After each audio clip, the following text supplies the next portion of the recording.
আসসালামু আলাইকুম সবাইকে। বিজনেস স্টাডি স্কুলের পক্ষ থেকে সকলকে আবারও শুভেচ্ছা এবং অভিনন্দন।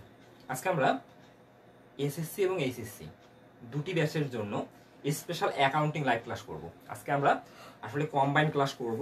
আজকে এসএসসি এবং এইচএসসি উভয় ব্যাচের জন্য আমরা স্পেশাল অ্যাকাউন্টিং লাইভ ক্লাস করব। আজকের ক্লাসের টপিক হচ্ছে রেওয়া মিল। আজকে রেওয়া মিল নিয়ে আমরা বেসিক পর্ব 1 করব। আসলে আমরা রেওয়া মিলের বেসিক দুটি পর্বে সাজিয়েছি।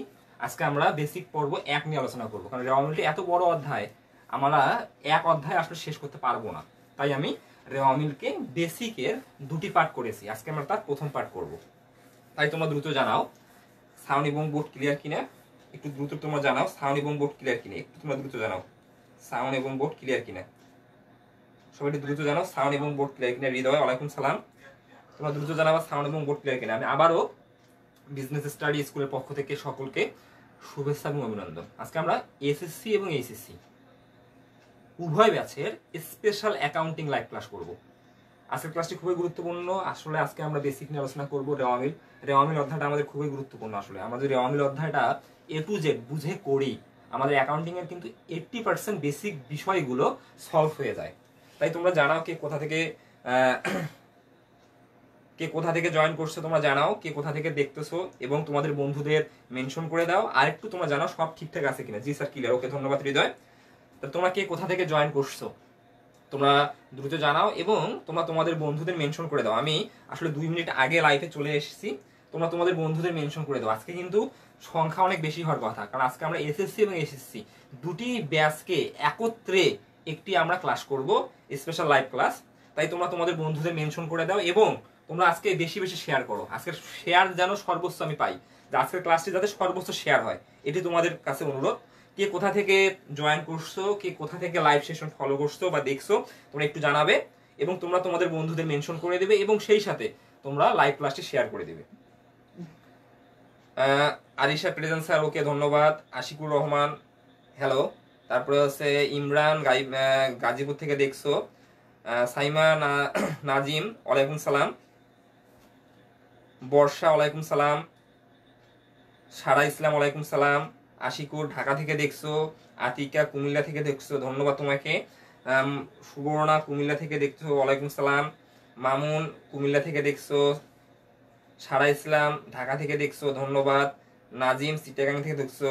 হাসিবা গাজীপুর থেকে দেখছো। শাকিল নোয়াখালী দেখে দেখছো। সারিয়া, ওয়ালাইকুম সালাম। বর্ষা ব্রাহ্মণবাড়িয়া থেকে দেখছো। আশিকুর রহমান এসএসসি 22, ধন্যবাদ তোমাদেরকে। এবং সেই সাথে তোমরা জানাও কে কোন ব্যাচের, অর্থাৎ তোমরা যারা লাইফে আসো কে এসএসসি এবং কে এইচএসসি, তোমরা এটিও জানাতে ভুলবে না। আসলে তোমরা যে যারা লাইফে আসো কে কোন ব্যাচের, অর্থাৎ কে এসএসসির কে এইচএসসির, তোমরা জানাবা।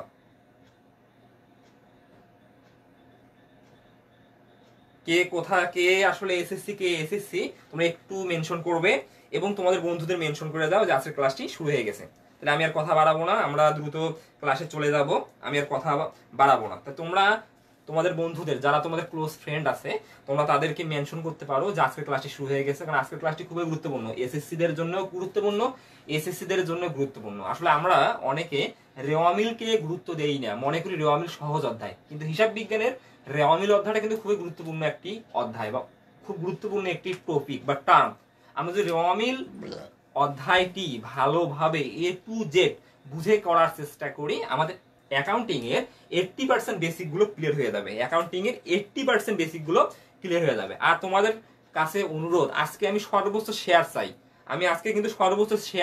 কারণ আজকে কিন্তু স্টুডেন্ট সংখ্যা বেশি হবে, কারণ এসএসসি আর এইচএসসি উভয় ব্যাচকে একত্রে করে কিন্তু আজকে ক্লাসটি হচ্ছে। তাই তোমাদের কাছে অনুরোধ, আজকে সর্বোচ্চ আমি শেয়ার চাই। তোমরা দ্রুত শেয়ার করো, তোমরা তোমাদের বন্ধুদের মেনশন করে দাও। আমি কিন্তু সর্বোচ্চ শেয়ার চাই। হ্যাঁ সিদ্দিক, ওয়ালাইকুম সালাম। ওকে, তাহলে আমি আর কথা বাড়াবো না। রুবেল বলছে কেমন আছেন? আলহামদুলিল্লাহ রুবেল, ভালো আছি আমি। Barsha SSC 21, Shakil SSC 21, Mizanur Rahman SSC 21, তারপরে হচ্ছে নুসরাত এসএসসি, শরীফ ময়মনসিংহে দেখছো, রিয়াজ হচ্ছে এসএসসি, সবাইকে ধন্যবাদ। আরিফ এসএসসি গাইবান্ধা থেকে দেখছো, স্পর্শ তুমি এসএসসি 21, আরিফ তোমার সাইফ হচ্ছে এসএসসি, অভিপ্রায় হচ্ছে এসএসসি, সবাইকে ধন্যবাদ। আসলে আমি আর কথা বাড়াবো না, আমরা এখন ক্লাসে চলে আসবো। তাহলে আজকে আমরা SSC HSC accounting special live class করছি। আজকে টপিক হচ্ছে র মিল। আজকে আসলে আমরা বেসিক ক্লাস করব, পর্ব হচ্ছে 1। বেসিক ক্লাসের পর্ব হচ্ছে 1। তাহলে আমরা সবাই জানি যে একটা প্রতিষ্ঠান যখন ব্যবসা শুরু করে, ব্যবসা শুরু করার পর একটা নির্দিষ্ট হিসাবকাল ধরে তোমার ব্যবসায়ের যে তোমার হিসাব প্রক্রিয়া আছে, হিসাব প্রক্রিয়াটা পরিচালিত করে বা পরিচালনা করে। অর্থাৎ যে কোনো প্রতিষ্ঠান একটি হিসাবকালের উপর বেস করে তার তোমার ব্যবসায়িক যে লেনদেনগুলো সংগঠিত হয় সেগুলো কিন্তু স্টেপ বাই স্টেপ লিপিবদ্ধ করে। তাহলে আমরা সবাই জানি যে একটি প্রতিষ্ঠান যখন তোমার ব্যবসা শুরু করে একটা নির্দিষ্ট হিসাবকাল ধরে কিন্তু সে হিসাব পরিচালনা করে। হিসাবকালের উপর কিভাবে তোমার হিসাবগুলো পরিচালিত হবে বা লেনদেনগুলো পরিচালিত হবে বা হিসাব প্রক্রিয়া পরিচালিত হবে সেটা নির্ভর করে হিসাব চক্র। তাই আমরা একটু হিসাব চক্র জিনিসটা লক্ষ্য করব। আমরা সবাই জানি যে হিসাব চক্রের প্রথম ধাপ, তাহলে আমি একবারেই কিন্তু ঢুকে দিয়েছি অ্যাডভান্স লেভেল, অর্থাৎ আমি বেসিক অত বলতেছি না। আমরা সবাই জানি যে আসলে রেওয়া মিল কি, কোথা থেকে আসছে, রেওয়া মিল হিসাব চক্রের কততম ধাপ, রেওয়া মিল কেন প্রস্তুত করি, এই জিনিসটা আমি সরাসরি চলে গেলাম। তাহলে আমরা সবাই জানি যে প্রত্যেকটা হিসাব কালে হিসাব চক্রের উপর বেস করে আমরা ব্যবসায়িক লেনদেনগুলো সিস্টেম ওয়াইজ আমরা কি করি, হিসাবের বহিতে লিপিবদ্ধ করি। হিসাব চক্রের প্রথম ধাপ হচ্ছে আমাদের যে দৈনন্দিন প্রতিষ্ঠানে ঘটনাগুলো সংঘটিত হয়। কারণ তুমি একটা জিনিস মাথায় রাখো, তুমি একটি ব্যবসায় প্রতিষ্ঠানের মালিক বা তুমি একটি ব্যবসায় প্রতিষ্ঠানের হিসাব রক্ষক। এখন তুমি যে ব্যবসায় প্রতিষ্ঠানের হিসাব রক্ষক বা তুমি যে ব্যবসায় প্রতিষ্ঠানের মালিক, তোমার প্রতিষ্ঠানে কিন্তু দৈনন্দিন অসংখ্য ঘটনার সৃষ্টি হয়, আমরা কিন্তু সবাই জানি। তার মানে আমরা একটা রুট লেভেলে চলে আসতেছি, হিসাব বিজ্ঞানের রুট লেভেল। অর্থাৎ হিসাব বিজ্ঞান শুরু হলো কিভাবে বা প্রতিষ্ঠানে যে লেনদেনগুলো সংঘটিত হয় এটা সূত্র কোথা থেকে। তাহলে আমরা সবাই জানি একটা প্রতিষ্ঠানে অসংখ্য ঘটনা সংঘটিত হয়। এই অসংখ্য ঘটনার মধ্যে কিছু ঘটনা হচ্ছে আর্থিক, কিছু ঘটনা হচ্ছে অনার্থিক। একটা প্রতিষ্ঠানে যে আর্থিক ঘটনাগুলো সংঘটিত হয়, অর্থাৎ যে ঘটনাগুলোর ফলে এ সমান এল প্লাস ও ই, অর্থাৎ আমরা এসএসসি লেভেলের জন্য জানি ও ই আর এসএসসি লেভেলের জন্য জানি ই। ও ই মানে ওনার্স ইকুইটি, ই মানে ইকুইটি। আসলে ও ই আর ই একই কথা। তাহলে আমরা সবাই জানি যে একটি প্রতিষ্ঠানে যে ঘটনাগুলোর ফলে এই সমীকরণটা পরিবর্তিত হয় সেই ঘটনাগুলোকে আর্থিক ঘটনা বা লেনদেন বলা হয়। সেই ঘটনাগুলোকে আর্থিক ঘটনা বা লেনদেন বলা হয়। হিসাব চক্রের প্রথম ধাপ হচ্ছে আমাদের প্রতিষ্ঠানে প্রতিদিন যে ঘটনাগুলো সংঘটিত হচ্ছে এই ঘটনা হতে লেনদেন শনাক্তকরণ। আমরা কিন্তু সবাই জানি যে আমাদের প্রতিষ্ঠানে যে ঘটনাগুলো সংঘটিত হচ্ছে হিসাব চক্রের প্রথম ধাপ হচ্ছে ঘটনা হতে লেনদেন শনাক্তকরণ। এটা আমরা কিন্তু সবাই জানি। তারপরে আমরা দ্বিতীয় ধাপে আসবো। দ্বিতীয় ধাপ হচ্ছে আমরা যে ঘটনা থেকে লেনদেনগুলো শনাক্ত করতেছি, এই লেনদেনগুলো হিসাবের বহিতে লিপিবদ্ধকরণ হচ্ছে হিসাব প্রক্রিয়া বা হিসাব চক্রের দ্বিতীয় ধাপ। হিসাব চক্রের দ্বিতীয় ধাপ কি, আমরা যে লেনদেনগুলো শনাক্ত করলাম, ঘটনা হতে লেনদেনগুলো শনাক্ত করলাম, এই শনাক্তকৃত লেনদেনগুলা আমরা হিসাবের বহিতে লিপিবদ্ধ করব মানে জাবেদাভুক্ত করব। তার মানে দুতরফা দাখিলার ভিত্তিতে প্রত্যেকটা লেনদেনে দুটি পক্ষ থাকে, একটি ডেবিট একটি ক্রেডিট।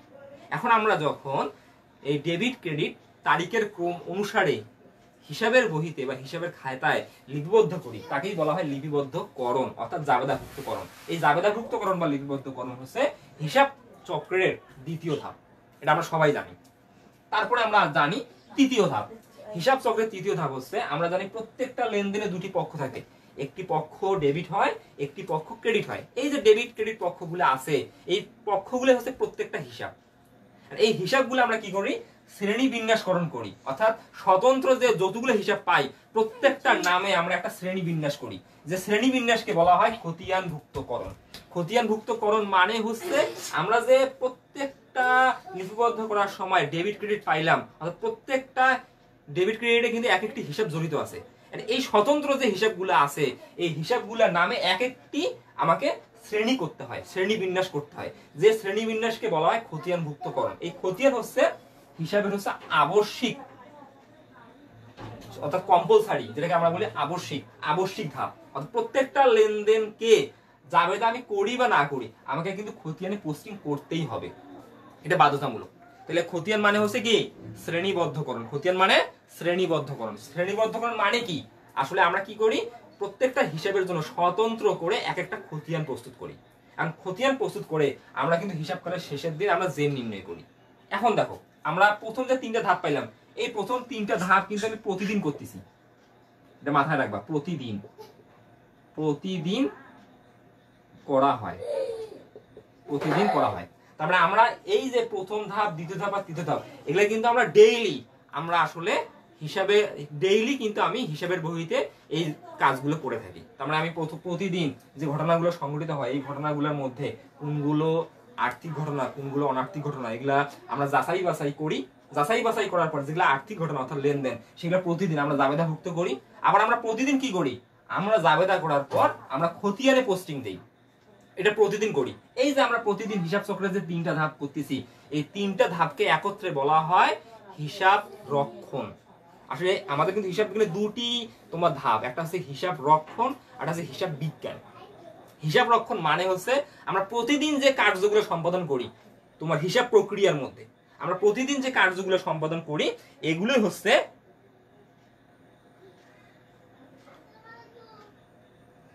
তাহলে আমার কথা শেষ করতে আমি সবগুলো প্রশ্নের উত্তর দেবো ইনশাআল্লাহ। আমি যেটা বলতে চাচ্ছি, তাহলে আমরা ঘটনা হতে লেনদেন শনাক্তকরণ, লিপিবদ্ধকরণ, শ্রেণীবদ্ধকরণ অর্থাৎ খতিয়ান ভুক্তকরণ, 3টা জিনিস। একটা হচ্ছে লেনদেন শনাক্তকরণ, আরেকটা হচ্ছে জাবেদা ভুক্তকরণ, আরেকটা হচ্ছে খতিয়ান ভুক্তকরণ। এই 3টা কাজ কিন্তু আমরা ডেইলি করি, অর্থাৎ আমরা প্রতিদিন একটা হিসাবকালের মধ্যে করি। এখন করার পর আমরা এই তৃতীয় ধাপে অর্থাৎ খতিয়ান ভুক্ত যে আমি করতেছি, খতিয়ান ভুক্ত করার পর আমি হিসাবকালের শেষের দিন, হিসাবকাল বলতে যে সময়ের জন্য আমি হিসাব প্রক্রিয়াগুলো পরিচালনা করতেছি বা যে সময়ের জন্য আমরা আর্থিক বিবরণী প্রস্তুত করে ফলাফল নির্ণয় করি সেটাকে কিন্তু হিসাব কাল বলা হয়। আমরা জানি যে একটি প্রতিষ্ঠান অনন্ত কাল জুড়ে পরিচালিত হওয়ার লক্ষ্যে আসলে প্রতিষ্ঠিত হয়। তার মানে একটি প্রতিষ্ঠানের আয়ুষ্কাল হচ্ছে অসীম। এই অসীম সময়কে আমি ক্ষুদ্র ক্ষুদ্র এককে বিভক্ত করে হিসাব নিকাশ করার জন্য যে সময়টা নির্ধারণ করি এটি হচ্ছে হিসাবকাল। হিসাবকাল আমাদের হিসাব বিজ্ঞানে 1 মাস থেকে শুরু করে 12 মাস পর্যন্ত সর্বোচ্চ হতে পারে। তার মানে আমাদের যদি ছোট প্রতিষ্ঠান হয় আমি 1 মাস অন্তর অন্তর হিসাবকাল ধরে আর্থিক ফলাফল নিরূপণ করি, তারপরে 2 মাস, তারপরে 3 মাস, সর্বোচ্চ 12 মাস পর্যন্ত আমি হিসাবকাল ধরতে পারি। এখন প্রত্যেকটা হিসাবকাল শেষে আমরা কি করি, খতিয়ানের সমাপনী জের নির্ণয় করি। আর এই কাজগুলো কিন্তু ডেইলি করি। তার মানে আমি প্রতিদিন লেনদেন শনাক্ত করতেছি, আমি প্রতিদিন জাবেদাভুক্ত করতেছি, প্রতিদিন আমি কিন্তু খতিয়ানে পোস্টিং করতেছি। পোস্টিং করার পর আমি শেষের দিন কি করব, এই খতিয়ান যে আমি পাইলাম যতগুলো খতিয়ান পেয়েছি, সে মনে করি আমি 20টা খতিয়ান পাইছি, হিসাবকাল শেষ হয়ে গেল। মানে কি এই প্রতিদিনের রুটিন কিন্তু শেষ, আর আমার লেনদেন শনাক্ত করব না আমি ওই হিসাবকালে, আর আমি জাবেদা করব না, কারণ হিসাবকালে তো শেষ। শেষের দিন আমি কি করব, আমি খতিয়ানগুলো ক্লোজ করে দেবো, অর্থাৎ জের নির্ণয়ের মাধ্যমে ক্লোজ করে দেবো। এই যে আমি 1 থেকে 3 পর্যন্ত কার্যগুলো পরিচালনা করতেছি, এই কার্যগুলোকে বলা হয় হিসাব রক্ষণ। হিসাব রক্ষণ প্রক্রিয়া, হিসাব রক্ষণ প্রক্রিয়া মানে সহজে মনে রাখবা যে কার্যক্রমগুলো প্রতিদিন সম্পাদন করা হয় এগুলো হচ্ছে হিসাব রক্ষণ। এখন আমি হিসাব চক্রের এই যে 4র্থ ধাপ আসলাম, আসলে এখান থেকে হিসাব বিজ্ঞান শুরু হলো। আমাদের কিন্তু হিসাব চক্রের মোট ধাপ হচ্ছে 11টা। হিসাব চক্রের মোট ধাপ হচ্ছে 11টা, তার মধ্যে 9টা হচ্ছে কম্পালসারি আর 2টা হচ্ছে তোমার হচ্ছে ঐচ্ছিক। আমি পরে আলোচনা করবো, যেহেতু আমরা এখানে হিসাব চক্র নিয়ে আলোচনা করতেছি আমি রেওয়ামিল, আমি জাস্ট একটু সামারি টানছি যতটুকু প্রয়োজন। আমি আসলে এখানে হিসাব চক্র নিয়ে আপাতত আজকে আলোচনা করবো না।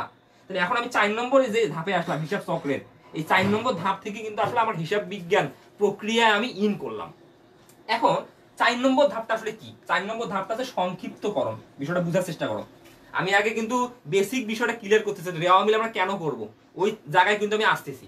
এখন আমি 4 নম্বর ধাপ পাইলাম হিসাব চক্রের, সেটা সংক্ষিপ্তকরণ। এই দেখো সংক্ষিপ্তকরণ, সংক্ষিপ্তকরণ মানেই হচ্ছে রেওয়ামিল প্রস্তুতকরণ। সংক্ষিপ্তকরণ মানেই হচ্ছে রেওয়ামিল প্রস্তুতকরণ। এখন রেওয়ামিল আমরা কেন প্রস্তুত করি, রেওয়ামিল আমরা কেন প্রস্তুত করি এই জিনিসটা আমাকে জানতে হবে। তাহলে দেখো আমি প্রতিদিন আমি লেনদেন থেকে ঘটনা থেকে লেনদেন শনাক্ত করতেছি, প্রতিদিন আমি ওই লেনদেনগুলো জাবেদাভুক্ত করতেছি, প্রতিদিন আমি কি করতেছি, খতিয়ানে পোস্টিং দিচ্ছি। খতিয়ানে পোস্টিং দেওয়ার পর আমি হিসাবকালের শেষের দিন ওই খতিয়ানের জের নির্ণয় করলাম। এই যে আমি 1 থেকে 3 পর্যন্ত যে কার্য সম্পাদন করলাম এগুলোর গাণিতিক আমাকে যাচাই বাছাই করতে হবে। অর্থাৎ আমি যে এই কার্যক্রমগুলো সম্পাদন করছি এগুলো আমার আসলে সঠিক হয়েছে না ভুল হয়েছে, এটা আমার কিন্তু একটা যাচাই করতে হবে। এই যাচাই করার জন্য আসলে আমরা কি করি, আমরা রেওয়ামিল প্রস্তুত করি। আর রেওয়ামিল প্রস্তুত করা মানে কিন্তু এটা সংক্ষিপ্তকরণ, অর্থাৎ আমরা এই প্রক্রিয়াগুলোকে সংক্ষিপ্ত আকারে প্রকাশ করতেছি একটা তালিকা প্রকাশের মাধ্যমে।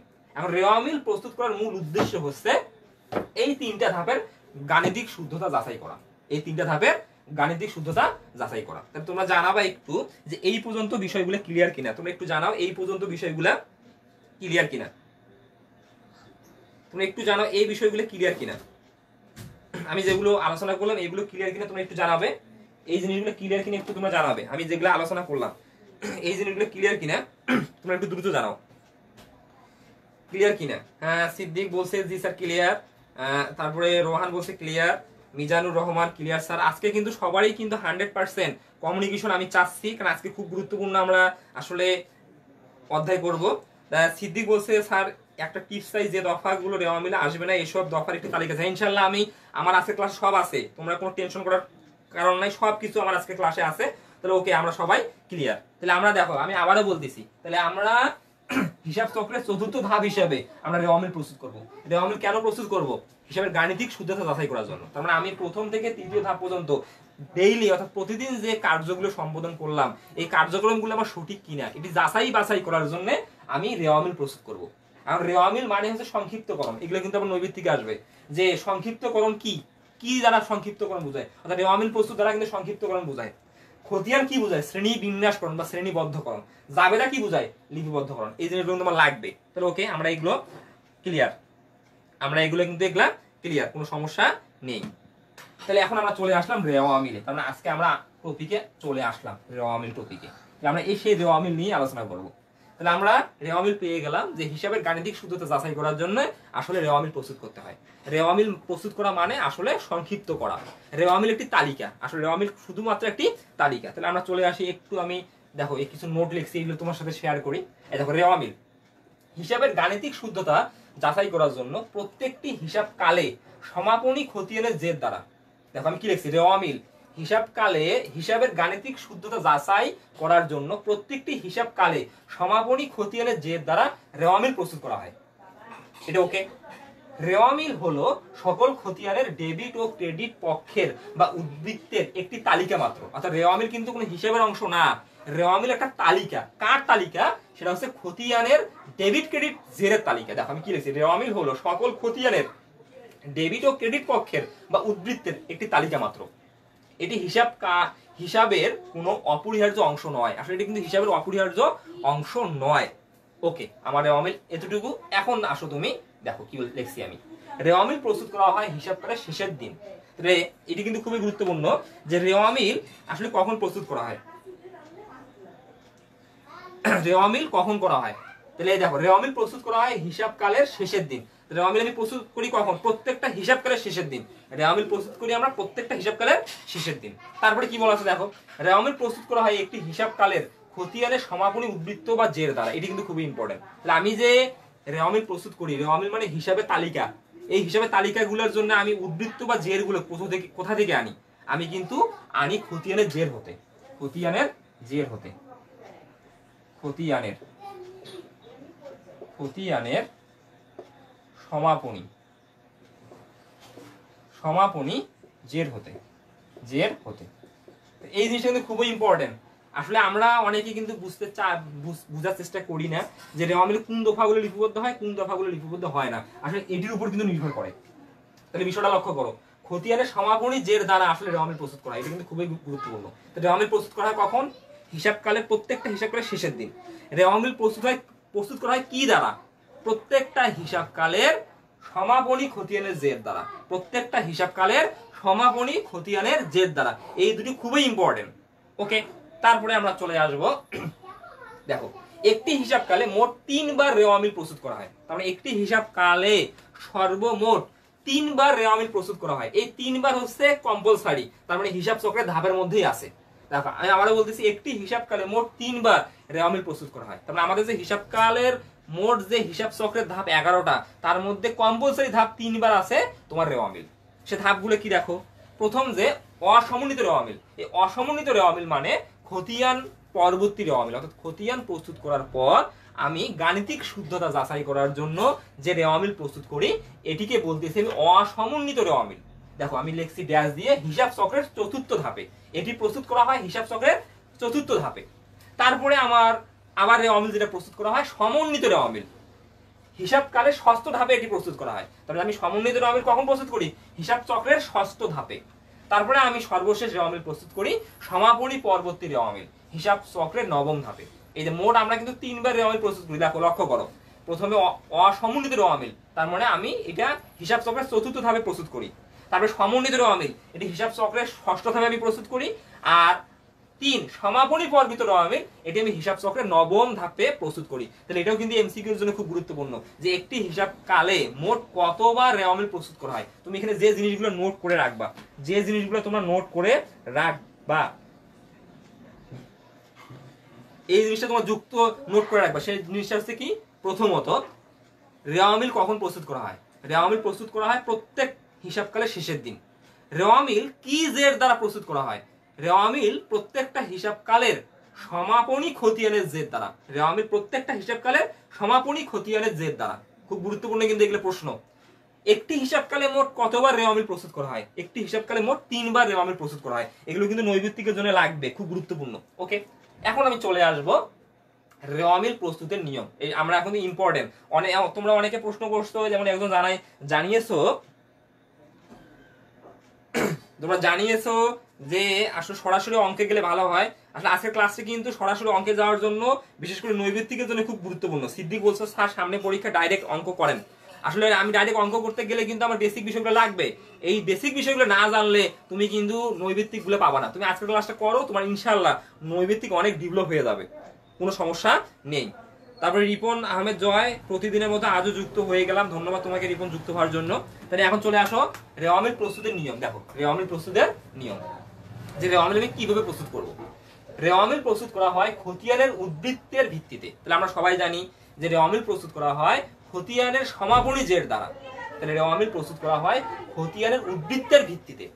হিসাব সমীকরণের উপর ভিত্তি করে খতিয়ানের কোন উদ্বৃত্ত ডেবিট, কোন উদ্বৃত্ত ক্রেডিট তা জানতে হয়। তার মানে আসলে হিসাব বিজ্ঞানে কোন হিসাবগুলো ডেবিট জের প্রকাশ করে, কোন হিসাবগুলো ক্রেডিট জের প্রকাশ করে, এটু নির্ভর করে কিন্তু তোমার হিসাব সমীকরণ। এটি নির্ভর করে হিসাব সমীকরণ। তাহলে আমি হিসাব সমীকরণটা দেখব। তাহলে আমরা সবাই জানি হিসাব বিজ্ঞানে মৌলিক হিসাব সমীকরণ হচ্ছে, দেখো এ ইকুয়াল এল প্লাস ও ই অবলিক ই। আমরা সবাই জানি,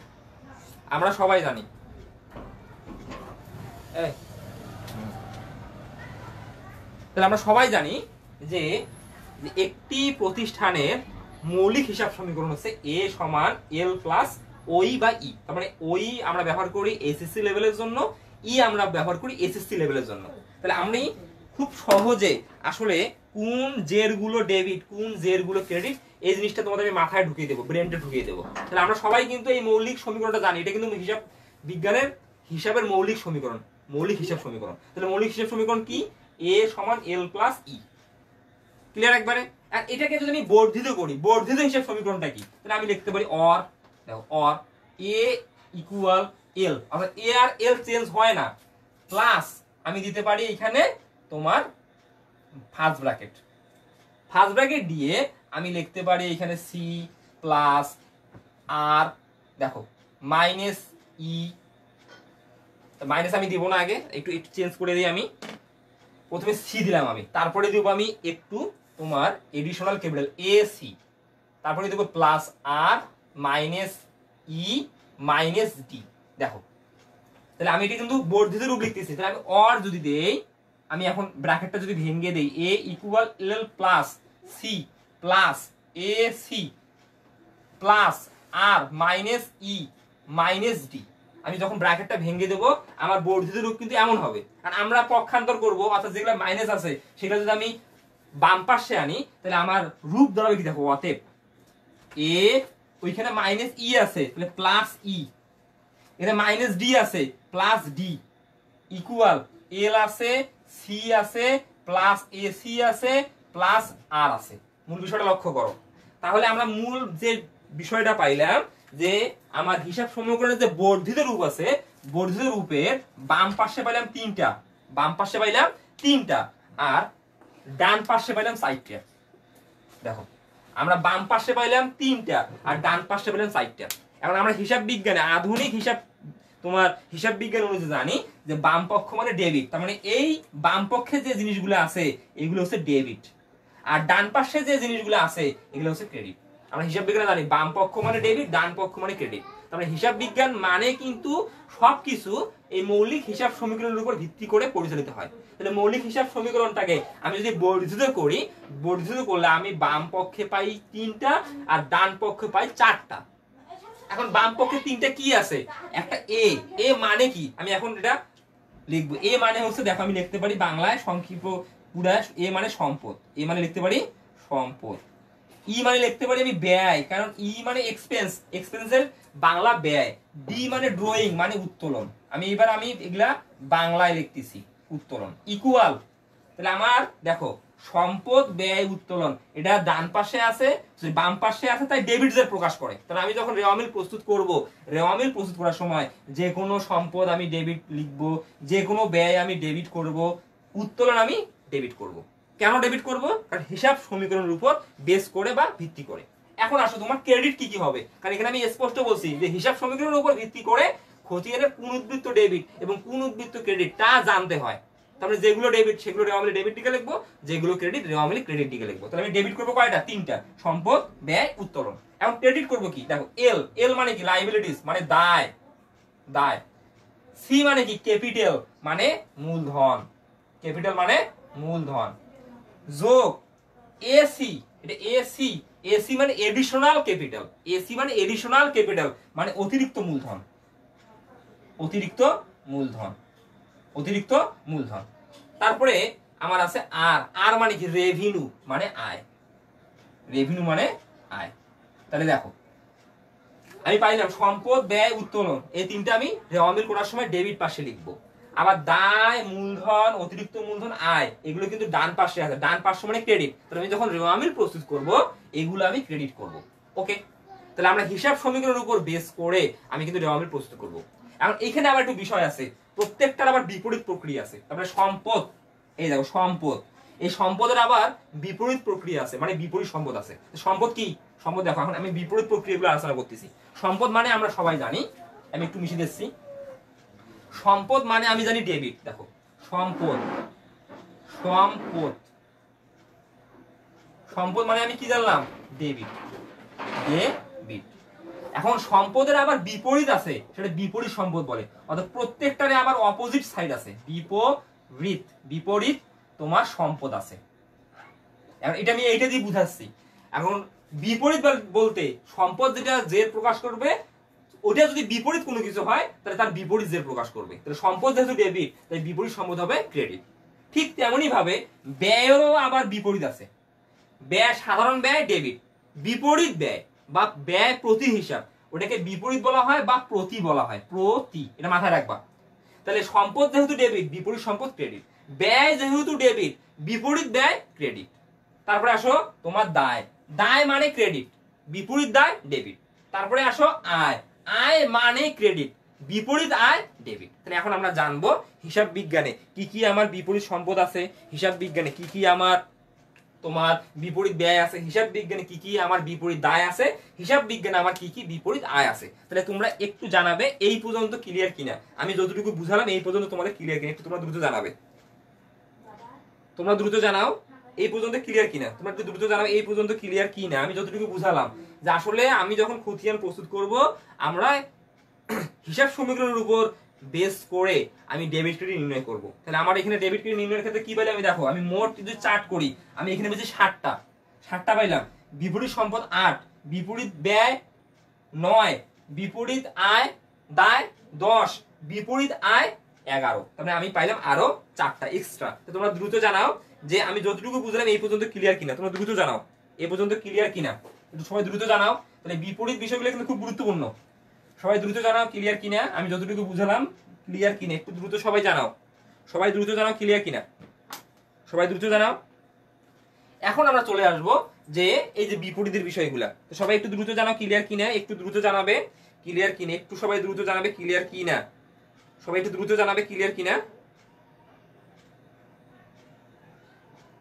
সবাই একটু দ্রুত জানাও ক্লিয়ার কিনা, একটু সবাই দ্রুত জানাও।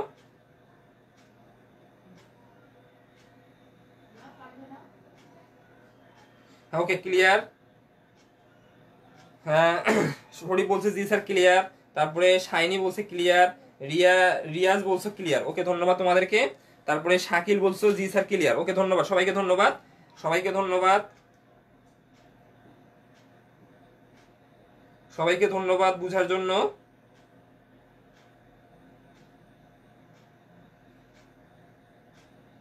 ওকে সবাইকে ধন্যবাদ। তাহলে এখন আমরা চলে আসব বিপরীত ব্যয় কোনগুলো, বিপরীত আয় কোনগুলো, এই জিনিসগুলো আমরা চলে আসবো। তাহলে আমি তোমাদের কি বললাম যে প্রত্যেকটার, অর্থাৎ আমার সম্পদ, সম্পদ যেমন আছে, সম্পদ সম্পদ সম্পদ এটার আবার বিপরীত সম্পদ আছে, বিপরীত বিপরীত সম্পদ আছে। ব্যয় এটার আবার বিপরীত ব্যয় আছে। তারপর আয়, এগুলোর আবার কি আছে, বিপরীত আয় আছে। তারপরে দায়, এগুলোর আবার বিপরীত দায় আছে। মূল বিষয়টা দেখো, তাহলে প্রত্যেকটা আবার কি বিপরীত আছে। তাহলে বিপরীত গুলো কি হবে, বিপরীত হবে যে যে প্রকাশ করে তার বিপরীতটা। তাহলে দেখো আমি প্রথমে আসলাম বিপরীত ব্যয়। তাহলে ব্যয় মানে কি ডেবিট, তাহলে বিপরীত ব্যয় কি হবে, ক্রেডিট হবে। কেন, কারণ বিপরীত ব্যয় ব্যয়কে হ্রাস করে, বিপরীত ব্যয় ব্যয়কে হ্রাস করে, এটা মাথায় রাখবা। বিপরীত মানে যার বিপরীত সেটাকে হ্রাস করে। তাহলে যার বিপরীত সে যে জের প্রকাশ করে, হ্রাস করার জন্য তার উল্টা জের প্রকাশ করবে। তাহলে আমরা সবাই জানি ব্যয় কি জের প্রকাশ করে, ব্যয় ডেবিট জের প্রকাশ করে। তাই এখন যেহেতু বিপরীত, তাহলে ওটা কি জের প্রকাশ করে, ক্রেডিট জের। আর বিপরীত ব্যয় কি, ক্রয় ফেরত, ক্রয় বার্তা। তাহলে আমরা সবাই যখন আর্থিক বিবরণী প্রস্তুত করি, ক্রয় থেকে ক্রয় ফেরত আর ক্রয় বার্তা বিয়োগ করি। এই বিয়োগ যে করতেছি, কেন বিয়োগ করতেছি, কারণ এগুলো বিপরীত ব্যয়, বিপরীত হিসাব, ব্যয়ের বিপরীত হিসাব। তাহলে বিপরীত হিসাব কি জের প্রকাশ করবে, ক্রেডিট জের প্রকাশ করবে। একদম ক্লিয়ার, একদম ক্লিয়ার, একদম ক্লিয়ার।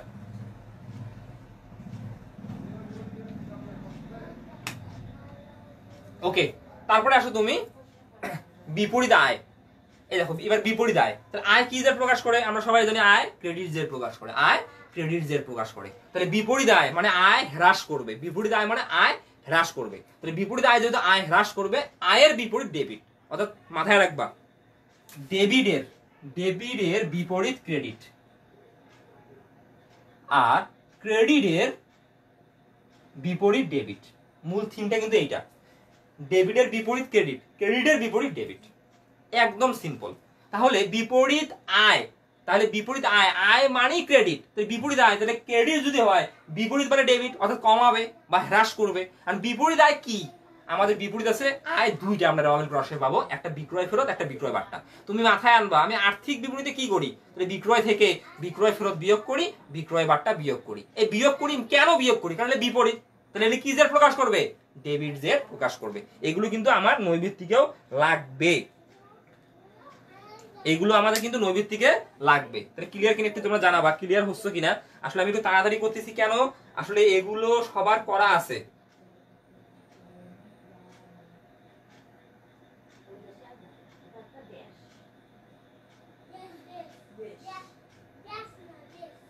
তোমরা একটু জানাও দ্রুত, তোমরা একটু দ্রুত জানাও আসলে তোমাদের সমস্যা হচ্ছে নাকি। তোমাদের বুঝতে সমস্যা যদি হয় তোমরা বলো আমি তাড়াতাড়ি করতেছি কেন, এগুলো তোমার বেসিক তো জানা আছে আমাদের অনেকের, আমি তাড়াতাড়ি জন্য করতেছি। দেখো তোমাদের যদি সমস্যা থেকে আমি আসলে আস্তে আস্তে করাবো। তোমাদের কি সমস্যা হচ্ছে, হচ্ছে না, ক্লিয়ার, ওকে ধন্যবাদ। আসলে এগুলো তাড়াতাড়ি হবে স্যার, এগুলো পারি, হ্যাঁ এগুলো তো পারো, কিন্তু আমাকে তো এগুলো আসলে একটু করাতে হবে। এখন আমরা আসবো বিপরীত সম্পদ, এটি কিন্তু খুব গুরুত্বপূর্ণ, বিপরীত সম্পদটা আমাদের খুব গুরুত্বপূর্ণ। বিপরীত সম্পদটা হচ্ছে আমাদের খুব গুরুত্বপূর্ণ। দেখো বিপরীত সম্পদ, বিপরীত সম্পদ মানে এখানে মূল একটা আমি থিম মাথায় তোমাদের ঢুকাই। এখানে বিপরীত মানে যেগুলোর ফলে আমি সম্পদ, দায়, ব্যয়, আয় বিয়োগ করি। অর্থাৎ আমি যখন আর্থিক বিবরণী প্রস্তুত করি, যে হিসাবগুলোর ফলে আমি স্বাভাবিক প্রক্রিয়াটা বিয়োগ করি। তাহলে বিপরীত সম্পদ মানে কি, যেগুলোর ফলে আমি সম্পদ বিয়োগ করি। তাহলে দেখো বিপরীত সম্পদ ক্রেডিট জের প্রকাশ করে, তাহলে বিপরীত সম্পদ কি জের প্রকাশ করে, ক্রেডিট জের প্রকাশ করে। আর বিপরীত সম্পদগুলো কি কি, প্রথমে আমি পাইলাম দেনাদার অবলিক প্রাপ্য হিসাব, বার্তা সঞ্চিতি। দেখো তাহলে বার্তা সঞ্চিতি মানে কি, আমি ধরে নিছি ভবিষ্যতে আমি কিছু টাকা কম পেতে পারি, তার মানে এটা সম্ভাব্য ক্ষতি। আমি ধরে নিছি আমি কিছু টাকা কম পেতে পারি, আমি ওই টাকাটা নিট মুনাফা থেকে সরিয়ে রাখছি। অর্থাৎ আমি 1 বছরের জন্য একটা তহবিল সৃষ্টি করছি, এটা মুনাফা জাতীয় তহবিল, এটা মালিকানা সত্ত্ব এই জন্য না, এটা বিপরীত সম্পদ। তাহলে মূল বিষয়টা এগুলো সম্পত্তির এগনিস্টে করা হয়। তাহলে আমি ধরে নিছি যে আমার দেনাদার বা প্রাপ্য হিসাব থেকে ভবিষ্যতে কিছু টাকা আমি কম পেতে পারি, সেটা আমি অ্যাডভান্স করছি, যে আমি কেটে রাখছি এটা কম পাবো, এই যে আমি অ্যাডভান্স ধরলাম, এটি হচ্ছে আমার বিপরীত সম্পদ। তাহলে দেনাদার অবলিক প্রাপ্য হিসাব বার্তা সঞ্চিতি, প্রাপ্য বিল অবলিক প্রাপ্য নোট বার্তা সঞ্চিতি। অনাদি পাওনা সঞ্চিতি। তাহলে দেনাদার বাট্টা সঞ্চিতি অনাদি পাওনা সঞ্চিতি এগুলো ধরা হয় প্রাপ্য হিসাব বা দেনাদারের উপর। যেহেতু প্রাপ্য হিসাব বা দেনাদার থেকে বিয়োগ করা হয় তাই এরা বিপরীত সম্পদ। মূল বিষয়টা হচ্ছে এটা, তাই এরা বিপরীত সম্পদ।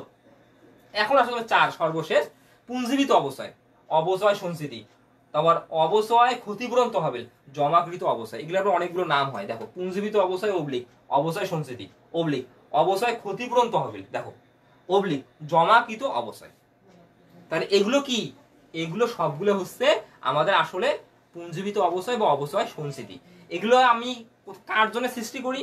আমরা সম্পত্তির জন্য সৃষ্টি করি। অর্থাৎ সম্পত্তির যখন আয়ুষ্কাল শেষ হয়, আয়ুষ্কাল শেষ হওয়ার পর ওই সম্পত্তিটা প্রতিস্থাপন করার জন্য আমরা অবচয়ের টাকা দ্বারা এই তহবিলটা গঠন করি। এই তহবিলের জন্য আমরা কি করি তুমি একটু চিন্তা করো। আর্থিক অবস্থার বিপরীতে কি করি? আমরা সম্পদ থেকে, আমরা স্থায়ী সম্পদ থেকে পুঞ্জীবিত অবস্থায় বা অবচয় সঞ্চিতি বিয়োগ করি। কেন বিয়োগ করি? কারণ এরা হচ্ছে বিপরীত সম্পদ। তাহলে এটা কি জের প্রকাশ করে? ক্রেডিট জের প্রকাশ করে। মূল থিমটা হচ্ছে এটি। তাহলে আমরা পেয়ে গেলাম যে আমাদের বিপরীত সম্পদ কি কি পেলেন। দেখো আমি আবারও রিপিট করতেছি, দেনাদার অবলিক প্রাপ্য হিসাব বাট্টা সঞ্চিতি, তার মানে এটা ক্রেডিট। প্রাপ্য বিল বা প্রাপ্য নোট বাট্টা সঞ্চিতি মানে ক্রেডিট। অনাদি পাওনা সঞ্চিতি মানে ক্রেডিট। কেন? কারণ এরা সম্পদের এগনিস্টে নির্ণীত হয় এবং সম্পদ থেকে বিয়োগ যায়, সম্পদ থেকে বিয়োগ যায়। তারপরে হচ্ছে পুঞ্জীবিত অবচয় বা অবচয় সঞ্চিতি অবলিক তোমার অবচয় ক্ষতিপূরণ তহবিল বা জমাকৃত অবচয়। এটা নিট লাভ থেকে সরিয়ে রেখে আমরা সৃষ্টি করি এবং পরবর্তীতে কি করি? আমি সম্পদ থেকে বিয়োগ করি। তাইলে বিপরীত সম্পদ। সম্পদ যেহেতু ডেবিট জের প্রকাশ করে তাই বিপরীত সম্পদ ক্রেডিট জের প্রকাশ করে। তাই বিপরীত সম্পদ ক্রেডিট জের প্রকাশ করে। ওকে, এবার আসলে বিপরীত দায়। এই বিপরীত দায় আসলে হিসাব বিজ্ঞানে এটা সামঞ্জস্যপূর্ণ না। এটি কিন্তু বর্তমান আধুনিক হিসাব বিজ্ঞানে করা হয় না। তারপর যেহেতু আমরা ম্যাথ করব তাই আমার লাগবে। বিপরীত দায় আমরা আসলে কয়টা পাই? বিপরীত দায় পাই 2টা। এটা পাওনাদার বা প্রদেয় হিসেবে বাট্টা সঞ্চিতি। এটা কি? আমরা পাওনাদার থেকে বিয়োগ করি। তাহলে পাওনাদার বা প্রদেয় হিসেবে বাট্টা সঞ্চিতি মানে কি? ভবিষ্যতে ধরে নেই আমি পাওনাদারকে কিছু টাকা কম দিতে পারি। ভবিষ্যতে ধরে নেই আমি পাওনাদারকে কিছু টাকা কম দিতে পারি। এই জন্য আমি কি করি? নিট আয়ের সাথে যোগ করে এখন রাখি। এই যে আমি ধরে নিলাম ভবিষ্যতে কিছু টাকা কম দেবো, তারপরে আমি যখন আর্থিক বিবরণী প্রস্তুত করি আমরা পাওনাদার থেকে পাওনাদার বাট্টা সঞ্চিতি বিয়োগ করি। এই বিয়োগ করার কারণেই কিন্তু এটা বিপরীত দায়। তাহলে দায় যেহেতু ক্রেডিট, তাহলে বিপরীত দায় ডেবিট। প্রদেয় বিল বাট্টা সঞ্চিতি একই রকম। প্রদেয় বিল বাট্টা সঞ্চিতি মানে আমি ধরে নিছি ভবিষ্যতে প্রদেয় বিলকে বা নোটকে কিছু টাকা কম দিব। আমি অ্যাডভান্স কেটে রেখে আয় বাড়াইছি, তারপরে এগুলাকে আমি আয় হিসেবে দেখাইছি, ভবিষ্যতে আমি কম দিব। ক্লিয়ার?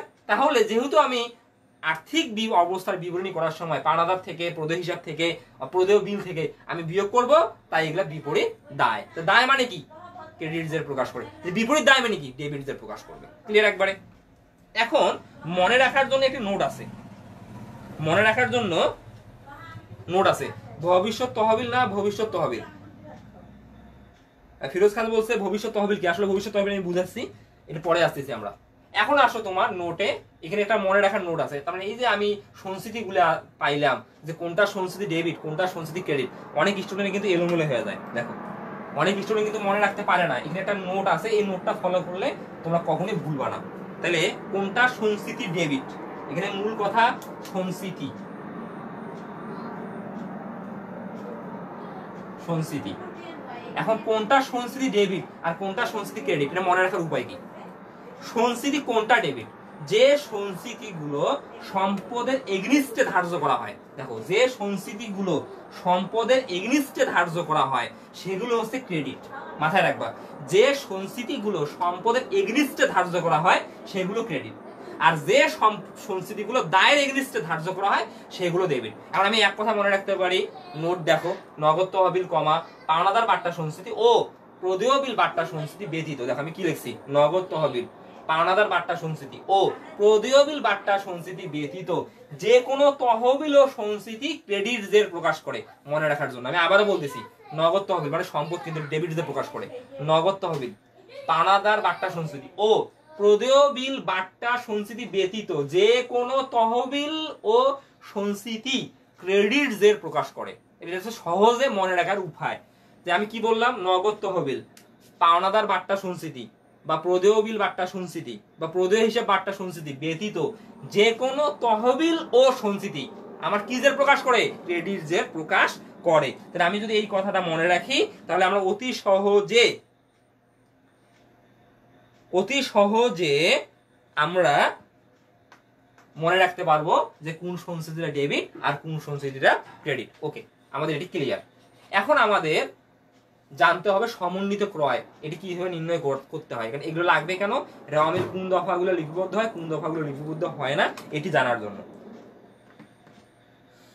তাহলে এখন আমরা জানার চেষ্টা করব যে আমার সমন্বিত ক্রয় এটি কিভাবে নির্ণয় করতে হয়। দেখো সমন্বিত ক্রয় আমরা সবাই জানি প্রারম্ভিক মজুদ পণ্য যোগ নিট ক্রয় মাইনাস সমাপনী মজুদ পণ্য, অর্থাৎ প্রারম্ভিক মজুদ পণ্যের সাথে আমি যদি নিট ক্রয় যোগ করি আর সমাপনী মজুদ পণ্য বিয়োগ করি তাহলে আমি পুরো সমন্বিত ক্রয়। তো সমন্বিত ক্রয় মানে হচ্ছে আমি লিখতেছি পড়ে দেখো প্রারম্ভিক মজুদ যোগ নিট ক্রয় মাইনাস সমাপনী মজুদ তাহলে এটা কি পাবো আমি, সমন্বিত ক্রয় পাবো। সমন্বিত ক্রয় ইকুয়াল প্রারম্ভিক মজুদ যোগ নিট ক্রয় মাইনাস সমাপনী মজুদ। তাহলে তারপরে এখন আসো বিকৃত পণ্যের ব্যয়। তোমার সমন্বিত ক্রয় আর বিকৃত পণ্যের ব্যয় এক না, একটু তফাৎ আছে। সমন্বিত ক্রয় মানে আমার এখানে তিনটে এলিমেন্ট আসছে, প্রারম্ভিক মজুদ, নিট ক্রয় মানে সমাপনী মজুদ। আর বিকৃত পণ্যের ব্যয় সব ঠিক থাকবে, খালি একটু চেঞ্জ হবে। চেঞ্জটা কি দেখো, প্রারম্ভিক মজুদ নিট ক্রয় আমি নিব, যোগ করব ক্রয় সংক্রান্ত ব্যয়। বিকৃত পণ্যের ব্যয় মানে আমি যত টাকায় পণ্য বিক্রি করছি, আমরা সবাই জানি দেখো বিক্রয় ইকুয়াল কি, আমরা যদি পণ্যের ব্যবসায়ী হই আমরা কি করি, কম মূল্যে পণ্য ক্রয় করে অধিক মূল্যে বিক্রয়ের মাধ্যমে মুনাফা অর্জন করি না। একজন ব্যবসায়ী পণ্যের যদি ব্যবসায়ী হয় সে কিভাবে মুনাফা অর্জন করে, কম মূল্যে পণ্য ক্রয় করে অধিক মূল্যে বিক্রয়ের মাধ্যমে। তাহলে আমি যদি বিক্রয় মূল্যটা অ্যানালাইসিস করি, এই যে বিক্রয় মূল্য, বিক্রয়ের মধ্যে কি আছে, তোমার ব্যয় বা আসল আছে, যোগ আছে তোমার মুনাফা, যোগ কি, তাহলে বিক্রয় মূল্য সমান, আমি যদি বিক্রয় মূল্যকে ভাঙ্গি ব্যয় বা আসল যোগ মুনাফা না, তাহলে এই যে ব্যয় বা যে আসল আছে, তাহলে আমি ধরো একটি পণ্য 20 টাকায় কিনলাম, 20 টাকার মধ্যে ব্যয় 15 টাকা আর লাভ হচ্ছে মুনাফা হচ্ছে 5 টাকা। তাহলে আমি 20,000 টাকায় বিক্রি করলাম, 20,000 টাকার ব্যয় কত, 15 টাকা। এই যে বিকৃত পণ্যের ব্যয়, অর্থাৎ আমি যত টাকায় পণ্য বিক্রি করছি তার ব্যয় কত, তাহলে আমি যদি 20 টাকায় পণ্য বিক্রয় করি তার যদি ব্যয় 15 টাকা হয়, এটাকে আমি বলবো বিকৃত পণ্যের ব্যয়। তাহলে বিকৃত পণ্যের ব্যয় একজন ব্যবসায়ী কিভাবে নির্ণয় করে, দেখো বিকৃত পণ্যের ব্যয় নির্ণয় করে প্রারম্ভিক মজুদ পণ্য যোগ নিট ক্রয় যোগ ক্রয় সংক্রান্ত ব্যয়। এই এক্সট্রা অর্থাৎ সমন্বিত ক্রয়ের মধ্যে ক্রয় সংক্রান্ত ব্যয় অন্তর্ভুক্ত নেই। এগুলো এখন আমি বুঝাচ্ছি কেন, কারণ এগুলো না বুঝলে তুমি বুঝতে পারবে না কোন দফাগুলো রেওয়া মিলে অন্তর্ভুক্ত হবে, কোন দফাগুলো রেওয়া মিলে অন্তর্ভুক্ত হবে না। তাহলে বিকৃত পণ্যের ব্যয় মানে প্রারম্ভিক মজুদ পণ্য যোগ নিট ক্রয় যোগ ক্রয় সংক্রান্ত ব্যয় মাইনাস সমাপনী মজুদ পণ্য, তাহলে আমি বলবো বিকৃত পণ্যের ব্যয়। তো সমন্বিত ক্রয় আর বিকৃত পণ্যের ব্যয়ের মধ্যে তফাৎ কি, ক্রয় সংক্রান্ত ব্যয়টি হচ্ছে আমার তফাৎ। এখন আসো তোমার নিট ক্রয় আমরা সবাই জানি ক্রয় মাইনাস ক্রয় ফেরত মাইনাস ক্রয় বাট্টা, ক্লিয়ার। এখন ক্রয় সংক্রান্ত ব্যয় এগুলো কি আছে, তোমরা এগুলো একটু স্ক্রিনশট দিয়ে রাখবা। এই যে ক্রয় সংক্রান্ত ব্যয়গুলো আমি বলতেছি। ক্রয় সংক্রান্ত ব্যয় মানে কি, পণ্য ক্রয় করার পর প্রতিষ্ঠানে নিয়ে আসা পর্যন্ত যে ব্যয়গুলো হয়, পণ্য ক্রয় করার পর প্রতিষ্ঠানে নিয়ে আসা পর্যন্ত বা বিক্রয় পর্যন্ত, প্রতিষ্ঠানে বিক্রয় পর্যন্ত আমি বলবো না, প্রতিষ্ঠানে নিয়ে আসা পর্যন্ত এক কথা, বিক্রয় পর্যন্ত আলাদা একটা পরিচালন হতে পারে, অপরিচালন হতে পারে হিসাব। পণ্য ক্রয় করার পর প্রতিষ্ঠানে নিয়ে আসা পর্যন্ত যে ব্যয়গুলো হবে এগুলো ক্রয় সংক্রান্ত ব্যয়। তাহলে পণ্য ক্রয় করার পর আমাকে মজুরি দিতে হয়, ক্রয় পরিবহন বা আন্তঃ পরিবহন বা পরিবহন দিতে হয়, রপ্তানি শুল্ক ব্যতীত যে কোনো শুল্ক আমার ক্রয় সংক্রান্ত ব্যয়। তারপরে 4, আমি যদি বিদেশ থেকে পণ্য ক্রয় করি আমদানি করি, সেই ক্ষেত্রে আমি সমুদ্র পথে পণ্য নিয়ে আসবো, সেই জন্য আমাকে জলযান ভাড়া বা জাহাজ ভাড়া দিতে হয়, কারণ আমি সমুদ্র পথে যদি বিদেশ থেকে পণ্য ক্রয় করে নিয়ে আসি আমাকে সমুদ্র পথে আনতে হবে, আমাকে জাহাজ ভাড়া দিতে হবে, আবার জাহাজে আমাকে ডক চার্জ দিতে হবে, আবার মাল খালাস ব্যয় দিতে হবে। এটা কিন্তু আমদানির সাথে রিলেটেড। তারপরে ড্রয়িং অফিসের বেতন, অর্থাৎ প্রতিষ্ঠানের যে নকশা করার জন্য আমরা তোমার কর্মচারীকে বেতন দেয় সেটাকে ড্রয়িং অফিসের বেতন বলে, এটাও ক্রয় সংক্রান্ত ব্যয়, এটা প্রভৃতি, এগুলো হচ্ছে ক্রয় সংক্রান্ত ব্যয়। ওকে, এখন আমরা ইম্পর্টেন্ট প্রশ্নে চলে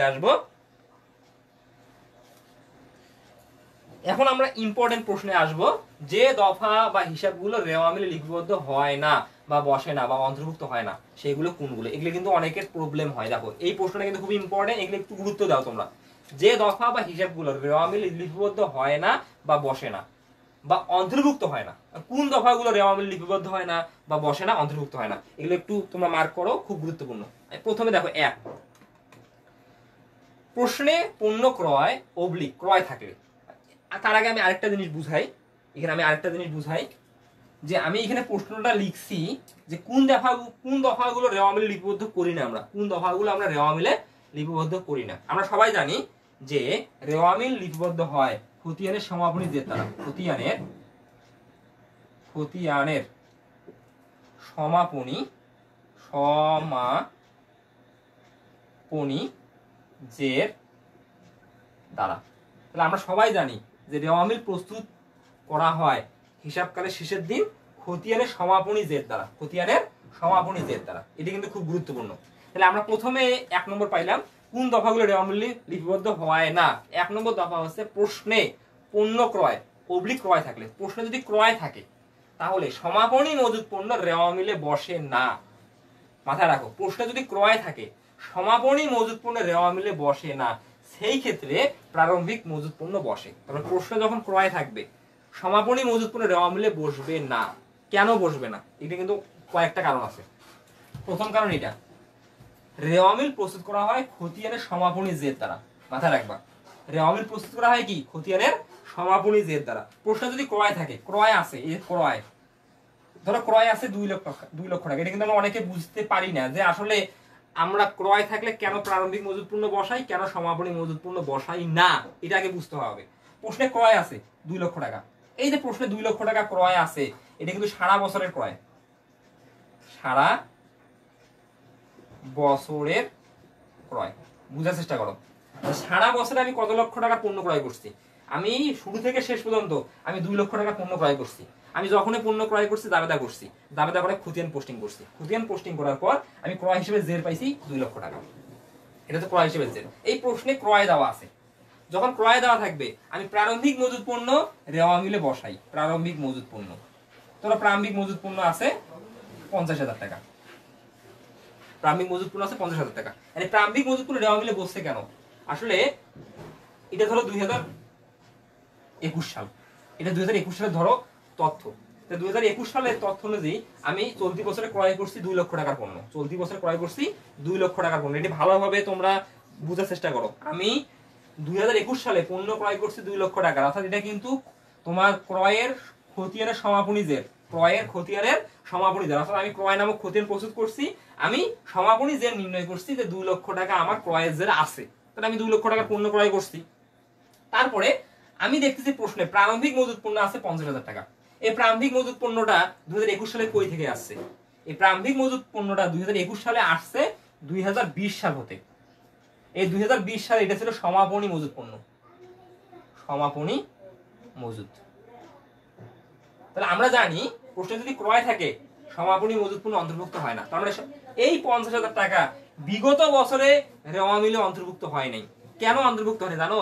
কারণ আমি সমাপনী মজুদ পণ্য পাইছি বছরের শেষের দিন হিসাব নিকাশ করে, যে আমার 2 লক্ষ টাকার পণ্য আছে, আমার বছরের শুরুতে 50,000 টাকার পণ্য আছে, তার আমার বিক্রয়যোগ্য পণ্য হচ্ছে 2,50,000 টাকা। বিষয়টা বোঝার চেষ্টা করো, বিক্রয়যোগ্য পণ্য 2,50,000 টাকা। আর হিসাব করার শেষের দিনে কিন্তু আমি হিসাবের খাতা নিয়ে বসবো, বসে দেখলাম যে আমি 2,20,000 টাকায় পণ্য বিক্রি করছি, 2,20,000 টাকায় পণ্য বিক্রি করছি। তাহলে আমার 2021 সালে সমাপনী মজুদ পণ্য 30,000 টাকা। এই যে 30,000 টাকা সমাপনী মজুদ পণ্য আমার 2021 সালে আছে, এটা কি আমি জাবেদা করছি? দেখো, এটা কিন্তু সমন্বয় আছে, এটা কিন্তু আমার জাবেদা করা হয়নি। জাবেদা করা হয়নি মানে কি? আমার খতিয়ানে পোস্টিং হয়নি। খতিয়ানে পোস্টিং হয়নি মানে কি? আমার তোমার খতিয়ানের সমাপনী জের এটা না। কারণ আমি যখন খতিয়ান অর্থাৎ রেওয়া মিল করবো, আমি খতিয়ানের সমাপনী জের দ্বারা করবো। সমাপনী মজুদ পণ্য কোথায় আছে? সমন্বয়। কেন সমন্বয় আছে বলতো? কারণ এটা তো হিসাব করে শেষের দিন উদ্ভব হবে, অর্থাৎ হিসাব নিকাশ করে দেখবো যে কত টাকার পণ্য অবিকৃত আছে, এটা হিসাব করে শেষের দিনে দেখবো আমি। যেহেতু আমি হিসাব করে শেষের দিনে দেখছি, তাই এই লেনদেনটা আমি জাবেদাভুক্ত করিনি। যেহেতু আমি জাবেদাভুক্ত করিনি, তাই আমি এটি রেওয়া মিলে অন্তর্ভুক্ত করব না। এটি একটা টপিক বা এটি একটি আসলে বুঝার বিষয়। তাহলে সমাপনী মজুদ পণ্য যদি প্রশ্নে ক্রয় থাকে, আমি সমাপনী মজুদ পণ্য রেওয়া মিলে লিপিবদ্ধ করব না। এখন আরেকটা এখানে বুঝার বিষয়, আসলে আমরা প্রারম্ভিক মজুদ পণ্য এবং ক্রয়, এখানে বিক্রয় যোগ্য পণ্যের ব্যয়টা রেওয়া মিলে লিপিবদ্ধ করি। দেখো, আমার ক্রয় আর প্রারম্ভিক মজুদ পণ্য ছিল 50,000 টাকা, আর পণ্য ক্রয় করছি 2 লক্ষ টাকা, তাহলে আমার এই বছর বিক্রয়যোগ্য পণ্যের ব্যয় কত? 2.5 লক্ষ টাকা। এই 2.5 লক্ষ টাকা কিন্তু আমাকে রেওয়া মিলে অন্তর্ভুক্ত করতে হবে, বিক্রয়যোগ্য পণ্যের ব্যয়, এটা আমার মাথায় রাখবা। আমি রেওয়া মিলে অন্তর্ভুক্ত করি বিক্রয়যোগ্য পণ্যের ব্যয়, তাহলে আমি প্রারম্ভিক মজুত পণ্য রেওয়া মিলে অন্তর্ভুক্ত করব কখন? ক্রয় থাকলে। কেন? আমি বিক্রয়যোগ্য পণ্যের ব্যয় রেওয়া মিলে অন্তর্ভুক্ত করব। তাহলে আমরা পাইলাম যে প্রশ্নে যদি, দেখো প্রশ্নে যদি ক্রয় থাকে তাহলে সমাপনী মজুত পণ্য রেওয়া মিলে বসে না, প্রারম্ভিক মজুত পণ্য রেওয়া মিলে বসে। কেন সমাপনী মজুত পণ্য রেওয়া মিলে বসে না? কারণ অনেকগুলো আছে। 1 নম্বর, সমাপনী মজুত পণ্য জাবেদা হয় নাই, তাই খতিয়ানে পোস্টিং হয় নাই। 2 নম্বর, সমাপনী মজুত পণ্য প্রারম্ভিক মজুত পণ্য এবং ক্রয়ের অংশ বিশেষ। তার মানে আমি প্রারম্ভিক মজুত পণ্য পাইছি 50,000 টাকা, ক্রয় পাইছি 2 লক্ষ টাকা, তাহলে আমার বিক্রয়যোগ্য পণ্যের ব্যয় 2.5 লক্ষ টাকা। তাহলে এই 2.5 লক্ষ টাকার মধ্যে 30,000 টাকা আছে। আমি যদি 2.5 লক্ষ টাকা রেওয়া মিলে লিপিবদ্ধ করি, অটোমেটিকলি এই 30,000 টাকাও রেওয়া মিলে লিপিবদ্ধ হয়ে যাবে। আর আমি যদি এইটাও যদি রেওয়া মিলে লিপিবদ্ধ করি, তাহলে আমাদের 2,80,000 টাকা রেওয়া মিলে লিপিবদ্ধ হবে। এই 2 নম্বর কারণ হচ্ছে এটি। তাহলে এখন এই 30,000 টাকা কবে লিপিবদ্ধ হবে? এটাও লিপিবদ্ধ হবে 2022 সালে হবে। যেমন আমি 2020 সালে 50,000 টাকা লিপিবদ্ধ করে নেই, আমি 2021 সালে লিপিবদ্ধ করতেছি। তার মানে সমাপনী মজুত পণ্য লিপিবদ্ধ করার ক্ষেত্রে আমি 1 বছর ডিলে করতেছি, সময় অতিবাহিত করতেছি। তাহলে আমি যখন 2021 সালে সমাপনী মজুত পণ্য 30,000 টাকা পাবো, এটি 2022 সালে হিসাবের বইতে লিপিবদ্ধ হবে। তাহলে আমরা কিন্তু অনেকগুলো ব্যাখ্যা পাইলাম যে ক্রয় থাকলে আসলে আমরা সমাপনী মজুত পণ্য কেন হিসাবের বহিতে লিপিবদ্ধ করি না, এটা আমরা একটা কারণ পেয়ে গেলাম। তো তোমরা দ্রুত জানাবা এটি ক্লিয়ার কিনা, একটু তোমরা দ্রুত জানাও এটি ক্লিয়ার কিনা, তোমরা একটু দ্রুত জানাও ক্লিয়ার কিনা, সবাই দ্রুত জানাও এটি ক্লিয়ার কিনা, সবাই দ্রুত জানাও ক্লিয়ার কিনা, সবাই দ্রুত জানাও ক্লিয়ার কিনা, সবাই দ্রুত জানাও ক্লিয়ার কিনা, একটু জানাও। সিদ্দিক, আসলে এখানে আমি সব লিখে দেবো, এখানে আমি বুঝাচ্ছি, আমি লিখেও দেবো, তোমরা একটু জানাও, দ্রুত জানাও ক্লিয়ার কিনা, সবাই দ্রুত জানাও ক্লিয়ার কিনা। তাহলে এখানে প্রারম্ভিক মজুত ক্রয় থাকলে প্রারম্ভিক মজুত পণ্য রেওয়া মিলে বসে, সমাপনী মজুত পণ্য রেওয়া মিলে বসে না। তাহলে আমরা পাইলাম। এখন 2 নম্বর আমি অপশনে যাব। প্রশ্নে সমন্বিত ক্রয় থাকলে প্রারম্ভিক মজুত পণ্য, দেখো প্রশ্নে সমন্বিত ক্রয় থাকলে প্রারম্ভিক মজুত পণ্য ক্রয় ফেরত, ক্রয় বার্তা রেওয়া মিলে বসে না। দেখো আমি কি লিখতাম, প্রশ্নে সমন্বিত ক্রয় থাকলে প্রারম্ভিক মজুত পণ্য ক্রয় ফেরত ও ক্রয় বার্তা রেওয়া মিলে বসে না, সেই ক্ষেত্রে সমাপনী মজুত পণ্য রেওয়া মিলে বসে। যেমন আমি যে এক্সাম্পল দিলাম 2021 সালে, দেখো প্রারম্ভিক মজুত ছিল 50,000 আর ক্রয় ছিল 2 লাখ, ক্রয় ছিল 2 লাখ। তাহলে আমার মোট কত? 2.5 লক্ষ টাকা। এই 2.5 লক্ষ টাকা কি? বিক্রয়যোগ্য পণ্যের ব্যয়, বিক্রয় যোগ্য পণ্যের ব্যয়। তাহলে আমার কারবারে মোট 2.5 লক্ষ টাকার আসল পণ্য আছে বিক্রয় করার মতো। আমার কারবারে 2021 সালে 2.5 লক্ষ টাকার আসল পণ্য আছে বিক্রয় করার মতো। আমি যদি 2021 সালে সম্পূর্ণ পণ্য বিক্রি করে দিতাম, আমার আসল কিন্তু 2.5 লক্ষ টাকা, কারণ আমি কম মূল্যে পণ্য ক্রয় করে অধিক মূল্যে বিক্রয় করব। তাহলে আমি যদি সম্পূর্ণটা এই বছর বিক্রি করতাম, তাহলে আমার বিক্রয়যোগ্য পণ্যের ব্যয় হতো বা বিক্রিত পণ্যের ব্যয় হতো 2.5 লক্ষ টাকা। তাহলে এটা বিক্রয়যোগ্য পণ্যের ব্যয়। এখন সমাপনী মজুত পণ্য ছিল, এখানে ধরো আমার সমাপনী মজুদ ছিল ধরো 30,000 টাকা। সমাপনী মজুদ কত? 30,000 টাকা। তো এই 2.5 লাখের মধ্যে কিন্তু 30,000 টাকা ইনক্লুড আছে। তাহলে বিক্রিত পণ্যের ব্যয় কত? 2,20,000 টাকা। তাহলে আমি এখান থেকে যদি বিয়োগ করি, মাইনাস করি এটা, তাহলে আমি এটা পাবো 2,20,000 টাকা, যেটাকে আমি বলতেছি সমন্বিত ক্রয়। দেখো বিষয়টা বোঝার চেষ্টা করো, সমন্বিত ক্রয়, সমন্বিত ক্রয়। তাহলে আমি তোমাকে কি বললাম, যে প্রশ্ন যদি ক্রয় থাকে প্রারম্ভিক মজুত পণ্য রেওয়া মিলে বসে, সমাপনী মজুত পণ্য বসে না। আর প্রশ্ন যদি সমন্বিত ক্রয় থাকে, সমাপনী মজুত পণ্য রেওয়া মিলে বসে, প্রারম্ভিক মজুত পণ্য বসে না। আমি প্র্যাকটিক্যালি বুঝাবো। এখন আমি ক্রয় বা সমন্বিত ক্রয় এটা বুঝি না, মূল কথাটা হচ্ছে আমি রেওয়া মিলে বিক্রয়যোগ্য পণ্যের ব্যয় বসাই। তাহলে বিক্রয়যোগ্য পণ্যের ব্যয় কত? 2.5 লক্ষ টাকা। তাহলে রেওয়া মিলে আমাকে এনি হাউ যে কোনো ভাবে 2.5 লক্ষ টাকা লিপিবদ্ধ করতে হবে। তাহলে 2.5 লক্ষ টাকা যদি আমি লিপিবদ্ধ করতে যাই, প্রথম নিয়মে আমাকে প্রারম্ভিক মজুত পণ্য বসাতে হবে, ক্রয় বসাতে হবে, সমাপনী বসানো যাবে না। এখন দ্বিতীয় নিয়মে যদি যাই আমি, সমন্বিত ক্রয় ধরো আছে প্রশ্নে 2,20,000, সমন্বিত ক্রয় কত আছে 2,20,000, তো আমাকে এনি হাউ 2.5 লক্ষ টাকা বসাতে হবে। দেখো এই যে 2,20,000 টাকা যে আমার সমন্বিত ক্রয় আছে, এই সমন্বিত ক্রয়ের মধ্যে প্রারম্ভিক মজুত পণ্য যোগ করা আছে, প্রারম্ভিক মজুত পণ্য কি করা আছে, যোগ করা আছে। তাহলে আমি যদি 2,20,000 টাকা 2.5 লক্ষ টাকায় রূপান্তর করতে চাই, তাহলে আমাকে কি করতে হবে, সমাপনী মজুত পণ্য লিখতে হবে। দেখো সমাপনী মজুত পণ্য লিখতে হবে 30,000 টাকা। সমাপনী মজুত পণ্য যদি 30,000 টাকা লিখি, তাহলে আমার এই 2.5 লক্ষ টাকা দেখো বের হইলো। এটা হচ্ছে বিক্রয়যোগ্য পণ্যের ব্যয়। এই বিক্রয়যোগ্য পণ্যের ব্যয় দেখো 2.5 লক্ষ টাকা। দেখো বুঝার চেষ্টা করো। তাহলে আমি দুইটা কনসেপ্ট দেখো বুঝাচ্ছি। আমার এখানে মূল থিম, আমাকে এনি হাউ 2.5 লক্ষ টাকা লিখতে হবে। এনি হাউ আমাকে আসলে 2.5 লক্ষ টাকা লিখতে হবে। তাহলে আমি যখন দেখতেছি প্রশ্নে প্রারম্ভিক মজুত পণ্য আছে, তাহলে প্রারম্ভিক মজুত পণ্য আমি রেওয়ামিলে লিপিবদ্ধ করলাম, আমি ক্রয় লিপিবদ্ধ করলাম। তাহলে আমার কি লিপিবদ্ধ হলো, বিক্রয়যোগ্য পণ্যের ব্যয় লিপিবদ্ধ হলো 2.5 লক্ষ টাকা। এই বিক্রয়যোগ্য পণ্যের ব্যয়ের মধ্যে কিন্তু আমার সমাপনী মজুত পণ্য ইনক্লুড আছে, তাই আমি আর সমাপনী মজুত পণ্য লিখবো না। আমি যদি সমাপনী মজুত পণ্য লিখি, তাহলে আমার মোট পণ্য দেখানো হবে 2,80,000 টাকা। আসলে কি আমার কারবারে 2,80,000 টাকার আসল মাল আছে? নাই, কিন্তু আমার কারবারে কিন্তু 2,50,000 টাকার আসল মাল আছে। বিক্রয়যোগ্য পণ্যের ব্যয় মানে কি, আমার কারবারে মোট কত টাকার পণ্য শুরু থেকে শেষ পর্যন্ত ছিল আসল। আমার কারবারে মোট আসল পণ্য ছিল 2,50,000 টাকা। এখন আমি যদি দ্বিতীয় নিয়মে আসি, আমি যদি সমন্বিত ক্রয় লিখি, সমন্বিত ক্রয় মানে কি, এই যে বিক্রয়যোগ্য পণ্যের ব্যয় থেকে সমাপনী মজুত পণ্য ব্যয় বিয়োগ করলাম 30,000, আমি বললাম 2,20,000। আমি এই 2,20,000 যদি প্রশ্নে পাইতাম, তাহলে আমি সমন্বিত ক্রয় রেওয়ামিলে লিখতাম ডেবিট। এখন আমাকে আমি কি বলছি, এনি হাউ আমাকে 2.5 লক্ষ টাকা লিখতে হবে। তাহলে আমি যে 2,20,000 টাকা লিখলাম, আমাকে 2.5 লক্ষ টাকা মিল করার জন্য সমাপনী মজুত পণ্য লিখতে হবে। আমি যদি সমাপনী মজুত পণ্য 30,000 টাকা না লিখি, তাহলে আমার 2,50,000 টাকা লেখা হবে, 2,20,000 টাকা লেখা হবে। তাহলে আমি যখন 30,000 টাকা সমাপনী মজুত পণ্য লিখবো, দেখো আমার কিন্তু 2,50,000 টাকা অটোমেটিকলি লেখা হচ্ছে। এখন আমি যদি আবার পুনরায় প্রারম্ভিক মজুত পণ্য লিখি, তাহলে প্রারম্ভিক মজুত পণ্য যদি 50,000 টাকা লিখি, তখন আমার কারবারে দেখো পণ্য মূল্যায়ন করা হচ্ছে 3 লক্ষ টাকা। তার মানে আমাকে কিন্তু যে কোনো একটা লিখতে হবে, নাই প্রারম্ভিক মজুত পণ্য, নাই সমাপনী মজুত পণ্য।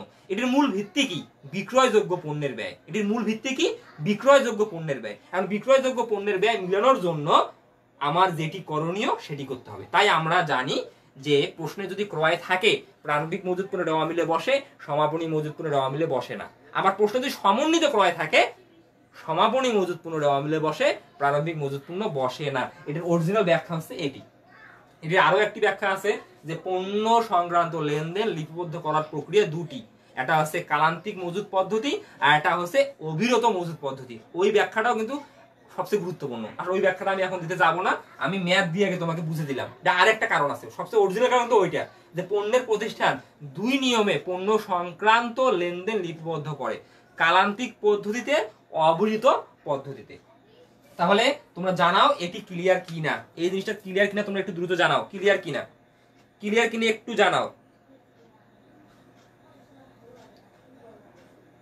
একটু জানাও। নুরশাদ বল স্যার আজকে মজা পাইতেছি না, আমার কথাগুলো একটু বোঝার চেষ্টা করো, ইনশাআল্লাহ তোমরা বুঝতে পারবা।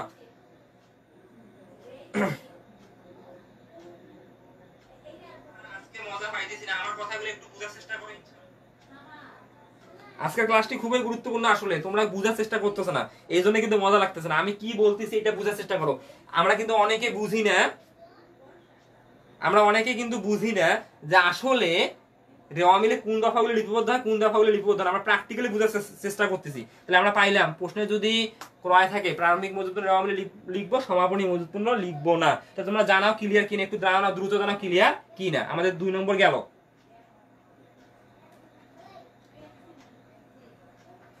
হ্যাঁ সিদ্দিক, তোমার কথা আমি বুঝছি, উল্লেখ করলে ভালো হতো। আমি উল্লেখ করবো, সমস্যা নাই, তুমি আগে বোঝার চেষ্টা করো, আমি উল্লেখ করবো কি কি বসবে না।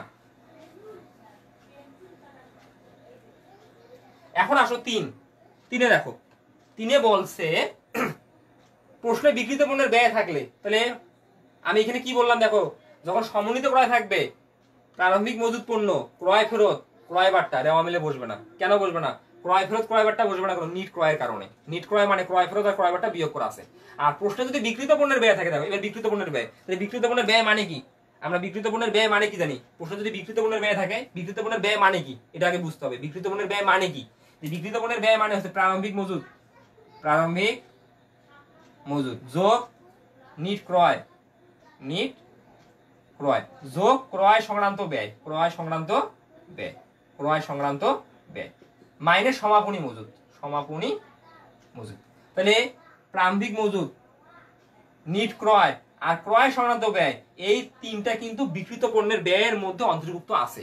যেহেতু প্রারম্ভিক মজুদ তোমার নিট ক্রয়, নিট ক্রয়ের মধ্যে ক্রয় ফেরত বিয়োগ করা আছে, ক্রয় বাট্টা বিয়োগ করা আছে, আর ক্রয় সংক্রান্ত ব্যয় এগুলো কিন্তু বিক্রিত পণ্যের ব্যয়ের মধ্যে অন্তর্ভুক্ত আছে। তাহলে প্রশ্নে যদি সমন্বিত ক্রয় থাকে, সমাপনী মজুদ পণ্যের রেওয়া মিলে বসবে, প্রারম্ভিক মজুদ পণ্যের রেওয়া মিলে বসবে না, ক্রয় ফেরত রেওয়া মিলে বসবে না, ক্রয় বাট্টা রেওয়া মিলে বসবে না।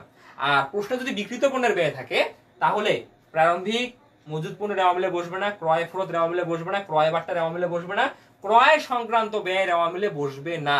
কেন বসবে না? এগুলো সব যোগ করা আছে। শুধু বসবে কি সমাপনী মজুদ পণ্য, শুধু বসবে কি সমাপনী মজুদ পণ্য। এখন আসো নোট। এখন নোটে বলা আছে যে প্রশ্নে ক্রয় অবলিক সমন্বিত ক্রয় অবলিক বিক্রিত পণ্যের ব্যয় এর যে কোনো একটি থাকবে। অর্থাৎ প্রশ্নে ক্রয় থাকবে অথবা সমন্বিত ক্রয় থাকবে অথবা বিক্রিত পণ্যের ব্যয় থাকবে, যে কোনো একটি থাকবে। প্রশ্নে ক্রয় থাকতে পারে, সমন্বিত ক্রয় থাকতে পারে, বিক্রিত পণ্যের ব্যয় এর যে কোনো একটি থাকতে পারে। যদি প্রশ্নে ক্রয় থাকে প্রারম্ভিক মজুদ পণ্য রেওয়া মিলে বসবে, সমাপনী মজুদ পণ্য রেওয়া মিলে বসবে না। প্রশ্নে যদি সমন্বিত ক্রয় থাকে প্রারম্ভিক মজুদ পণ্য ক্রয় ফেরত ক্রয় বাট্টা রেওয়া মিলে বসবে না, সমাপনী মজুদ পণ্য রেওয়া মিলে বসবে। প্রশ্নে যদি বিক্রিত পণ্যের ব্যয় থাকে প্রারম্ভিক মজুদ পণ্য ক্রয় ফেরত ক্রয় বাট্টা ক্রয় সংক্রান্ত ব্যয় রেওয়া মিলে বসবে না, সমাপনী মজুদ পণ্য রেওয়া মিলে বসবে।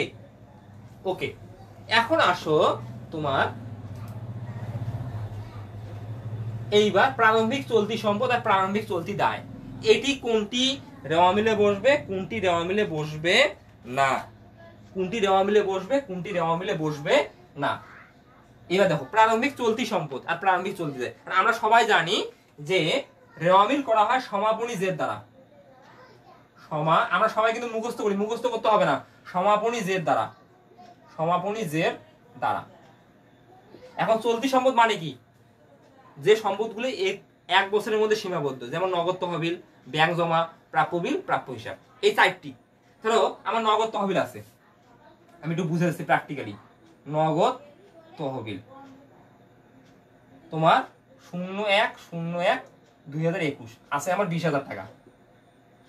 আবার নগদ তহবিল 31/12/21 আমার আছে 35,000 টাকা।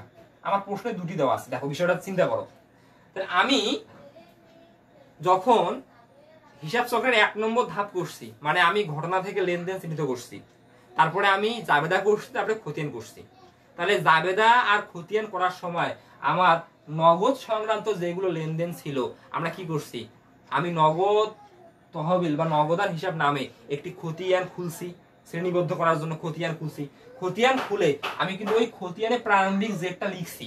প্রারম্ভিক জের লেখার পর আমি জাবেদা অনুযায়ী আমি কিন্তু নগদান নামক খতিয়ানে পোস্টিং করছি। পোস্টিং করার পর আমি হিসাব কালের শেষের দিনে আমি জের পাইছি 35,000 টাকা। বিষয়টা বোঝার চেষ্টা করো। তার মানে আমি এই জেরটাকে পাইছি বছরের শেষের দিনে। তাহলে খতিয়ান করা হয় কি দ্বারা? রেওয়া মিল করা হয় কি দ্বারা? খতিয়ানের সমাপনী জের দ্বারা। তাহলে আমি প্রারম্ভিক চলতি সম্পদ যেমন নগদ তহবিল, আমি কি খতিয়ান সমাপনী জের পাবো না? ব্যাংক জমা, আমি খতিয়ানে কি সমাপনী জের পাবো না? দেনাদার বা প্রাপ্য হিসাব, আমি কি খতিয়ানে সমাপনী জের পাবো না? তারপরে প্রাপ্য হিসাব বা প্রাপ্য বিল, তো প্রাপ্য নোট বা প্রাপ্য বিল, আমি কি খতিয়ানে সমাপনী জের পাবো না? যেহেতু এগুলো চলতি সম্পদ, অর্থাৎ ওই হিসাবকালের মধ্যে সীমাবদ্ধ, তাই এগুলো যদি প্রারম্ভিক জের থাকে এগুলো রেওয়া মিলে বসবে না।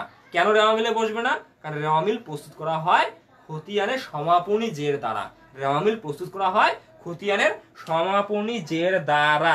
খুবই কিন্তু গুরুত্বপূর্ণ, খতিয়ানের সমাপনী জের দ্বারা রেওয়া মিল প্রস্তুত করা হয় খতিয়ানের সমাপনী জের দ্বারা। তাহলে প্রারম্ভিক নগদ তহবিল তোমার রেওয়া মিলে বসবে না। প্রারম্ভিক ব্যাংক জমা রেওয়া মিলে বসবে না। প্রারম্ভিক দেনাদার বা প্রাপ্য হিসাব রেওয়া মিলে বসবে না। প্রারম্ভিক প্রাপ্য বিল বা প্রাপ্য নোট রেওয়া মিলে বসবে না। তোমাকে যদি কেউ প্রশ্ন করে কেন বসবে না, কারণ তুমি বলবা যে এগুলো প্রস্তুত করা হয় রেওয়া মিলে খতিয়ানের সমাপনী জের দ্বারা। তার মানে এদের কিন্তু সবারই খতিয়ানের সমাপনী জের আছে। প্রারম্ভিক জের মানে কি? খতিয়ানের প্রারম্ভিক জের। তাহলে প্রারম্ভিক জের থেকে তো আমি সমাপনী জের নির্ণয় করব। তাই প্রারম্ভিক চলতি সম্পদ রেওয়া মিলে বসে না, বিশেষ করে 4টা। ঠিক তেমনি ভাবে প্রারম্ভিক চলতি দায়, যেমন পানাদার বা প্রদেয় হিসাব, প্রদেয় বিল, প্রদেয় নিয়ত ও ব্যাংক জমাতিরিক্ত, এগুলোরও আবার কি আছে, খতিয়ানের সমাপনী জের আছে। তাহলে এগুলো আমি কি করবো, রেওয়া মিলে লিপিবদ্ধ করব খতিয়ানের সমাপনী জের দ্বারা, খতিয়ানের সমাপনী জের দ্বারা। তাহলে একটু তোমরা জানাও, তোমরা একটু জানাও এই জিনিসটা ক্লিয়ার কিনা, যে প্রারম্ভিক চলতি সম্পদ কেন রেওয়া মিলে বসে না, প্রারম্ভিক চলতি দায় কেন রেওয়া মিলে বসে না। তোমরা একটু দ্রুত জানাও যে প্রারম্ভিক চলতি সম্পদ কেন রেওয়া মিলে বসে না, প্রারম্ভিক চলতি দায় কেন রেওয়া মিলে বসে না। ক্লিয়ার কিনা, তোমরা একটু দ্রুত জানাও, ক্লিয়ার কিনা, দ্রুত জানাও সবাই, ক্লিয়ার কিনা। তাহলে এগুলো রেওয়া মিলে বসে না কারণ এগুলো সমাপনী যে রেওয়া মিলে বসে, কারণ সমাপনী খতিয়ান দ্বারা আমাকে রেওয়া মিল করতে হয়। তাহলে সবাই দ্রুত জানাও। আমি তোমাদের কিন্তু শুরুতেই বলছি যে আমি যে রেওয়া মিল প্রস্তুত করব কি দ্বারা, খতিয়ানের জের দ্বারা। এখন তোমাকে যদি আমি একটা এক্সাম্পল দেই, যে প্রারম্ভিক আমি কিন্তু চলতি সম্পদ রেওয়া মিলে বসাবো না, কিন্তু যদি লেখা থাকে এমন একটা, এমন কিন্তু প্রশ্ন পাও না, সে বড় লেখা আছে তোমার আসবাবপত্র, আসবাবপত্র 01/01/2021 20,000 টাকা। ঋণ, ব্যাংক ঋণ, ব্যাংক ঋণ 01/01/2021 30,000 টাকা। দেখো তাহলে আমি প্রারম্ভিক আসবাবপত্র পাইলাম 20,000, প্রারম্ভিক ব্যাংক ঋণ পেলাম 30,000। এগুলো কি রেওয়া মিলে বসবে? একটু দ্রুত জানাও। দেখো প্রারম্ভিক আসবাবপত্র 20,000, প্রারম্ভিক ব্যাংক ঋণ 30,000। আমি কি বলছি, প্রারম্ভিক চলতি সম্পদ রেওয়া মিলে বসে না, প্রারম্ভিক চলতি দায় রেওয়া মিলে বসে না। এখন তোমাকে যদি আমি প্রশ্ন করি এবার, যে প্রারম্ভিক স্থায়ী সম্পদ 20,000, প্রারম্ভিক দীর্ঘমেয়াদী দায় 30,000, রেওয়া মিলে বসবে কিনা জানাও। কি বলবো তোমরা, অ্যান্সার কি দিবা, একটু দ্রুত জানাও। আসলে অনেকে ক্লাসে মজা খুঁজতেছো যে মজা পাচ্ছি না, আসলে তোমাকে কথাগুলো বুঝতে হবে, তাহলে আসলে তোমরা কিন্তু ক্লাসগুলোর মূল থিমটা বুঝতে পারবা। তুমি যদি অ্যাকাউন্টিং আসলে বেসিক না জানো, তুমি কি বুঝবা? আসলে আমরা সবাই কিন্তু শর্টকাট চাই, স্যার কেন অঙ্ক করাচ্ছে না, স্যার কেন অঙ্ক করাচ্ছে না, আমরা বুঝার চেষ্টা করি না। এই জিনিসগুলো অনেক কিছু বুঝার বিষয় আছে, আমরা যদি এই জিনিসগুলো বুঝতে না পারি, আসলে আমরা ম্যাথ করতে পারবো না। স্যার মজুদ পণ্য 1/7/18 দেওয়া কি রেওয়া মিলে অ্যাড হবে না কেন? 1/7/18 রেওয়া মিলে হবে না কারণ ওটি মনে হয় 6 মাসের অঙ্ক। এখানে ফরহাদ হোসেন প্রশ্ন, স্যার মজুদ পণ্য 1/7/18, 1/7/18 তোমাকে হিসাব কালটা আগে দেখতে হবে। তুমি আগে হিসাব কাল অনুযায়ী আমাকে প্রশ্নের টিক দাও, ইনশাল্লাহ আমি তোমাকে সমাধান করে দেবো। তোমার ওটা মজুদ পণ্যটা আসলে কি প্রারম্ভিক না সমাপনী, অর্থাৎ প্রশ্নে আবার ক্রয় দেওয়া আছে না সমন্বিত ক্রয় দেওয়া আছে, তার উপর ভিত্তি করে আমাকে অ্যান্সার দিতে হবে। তাহলে আমি তোমাকে যেটা বললাম, প্রারম্ভিক আসবাবপত্র 20,000, প্রারম্ভিক ঋণ তোমার 30,000, রেওয়া মিলে অন্তর্ভুক্ত হবে কি হবে না জানাও, দ্রুত জানাও। রেওয়া মিলে অন্তর্ভুক্ত হবে কি হবে না, দ্রুত সবাই জানাও। রেওয়া মিলে অন্তর্ভুক্ত হবে কি হবে না, দ্রুত জানাও, সবাই জানাও। সিদ্দিক বলছে জি হবে, আসলে হবে কি হবে না আমি প্রশ্ন করছি, জি না, তোমাদেরকে যে প্রশ্ন করছি প্রারম্ভিক আসবাবপত্র আর প্রারম্ভিক ব্যাংক ঋণ রেওয়া মিলে অন্তর্ভুক্ত হবে কি হবে না, দ্রুত জানাও। সিদ্দিক বলছে আপনি খুব সুন্দর ক্লাস নিচ্ছেন, ওকে ধন্যবাদ। সিদ্দিক বলছে হবে না, একটু বুঝার চেষ্টা করো। মাত্র দেখো এখন আমরা 12 জন ক্লাসে উপস্থিত আছি, এটা কিন্তু খুব আসলে দুঃখজনক ঘটনা। আসলে আমরা বুঝার চেষ্টা কম করি, আমরা কিন্তু সরাসরি অঙ্ক চাই। আসলে যে এখানে খুব গুরুত্বপূর্ণ বিষয় আছে, এই জিনিসগুলো আমরা খুঁজে বের করার চেষ্টা করি না। তোমরা যদি একটু মনোযোগ সহকারে ক্লাসটি করো, আজকে অনেক কিছু তোমরা শিখতে পারবে, আমি এটি তোমাদের কথা দিচ্ছি। হৃদয় সিদ্দিক বলছে হবে না, হৃদয় বলছে স্যার অ্যাড হবে না, তারপরে সিদ্দিক বলছে ও বুঝলাম, চারুলতা বলছে হবে মেবি, আসলে শিওর না। তারপরে সামওয়ান আহমেদ বলছে যাবে, সাইদি বলছে হবে। তারপরে আমি 3টে শেয়ার করেছি, সিদ্দিক ধন্যবাদ শেয়ার করার জন্য সিদ্দিক। এখন আমি একটু অ্যান্সার দেই। দেখো স্থায়ী সম্পদ, স্থায়ী সম্পদে মাথায় রাখবে, স্থায়ী সম্পদের ক্ষেত্রে প্রারম্ভিক যত যদি সংযোজন বিয়োজন না হয় সমাপনী তত। চলতি সম্পদ মানে কি, যে সম্পদগুলো একটি হিসাবকালের মধ্যে সীমাবদ্ধ, যে সম্পদগুলো একটি হিসাবকালের মধ্যে সীমাবদ্ধ। সে মনে করো আমার প্রারম্ভিক নগদ তহবিল আছে 20,000, প্রারম্ভিক নগদ তহবিল আছে 20,000, সমাপনী নগদ তহবিল কিন্তু 20,000 থাকবে না, এটা 100% শিওর। আমার প্রারম্ভিক নগদ তহবিল আছে 20,000, সমাপনী নগদ তহবিল কিন্তু 20,000 থাকবে না, এটি আমার সংযোজন বিয়োজন হবে, প্রতিদিন কিন্তু নগদ টাকার আদান প্রদান হয়। তাহলে চলতি সম্পদগুলো প্রারম্ভিক যত সমাপনী তত হবে না, এটা 100% শিওর। কেন হবে না? কারণ চলতি সম্পদ 1 বছরের মধ্যে সীমাবদ্ধ, চলতি সম্পদ 1 বছরের মধ্যে সীমাবদ্ধ, এই জন্য এর নাম চলতি সম্পদ। আর স্থায়ী সম্পদ এগুলো একাধিক হিসাবকালের সাথে সম্পর্কিত। সে মনে করো আমি দেখলাম যে 2021 সালে জানুয়ারি 20 তারিখে আসবাবপত্র 20,000 টাকা আছে, তাহলে এটি আমি 20 সালে ক্রয় করছিলাম, 2020 সালে ক্রয় করছিলাম। এখন 2020 সালে ক্রয় করার পর আমি প্রারম্ভিক পাইছি 20,000। এখন আমি 2021 সালে আর আসবাবপত্র ক্রয় করি নাই, বিক্রয় করি নাই, তাহলে অটোমেটিকলি যেটি প্রারম্ভিক সেটি সমাপনী হয়ে যাবে। তাহলে আমি দেখো কোন মেন্টালি এখানে প্রশ্নটা করছি তোমাকে বুঝতে হবে। আমি বলছি স্থায়ী সম্পদ, তাহলে স্থায়ী সম্পদ প্রারম্ভিক যত সমাপনীয় তত, স্থায়ী সম্পদ প্রারম্ভিক যত সমাপনীয় তত। কেন?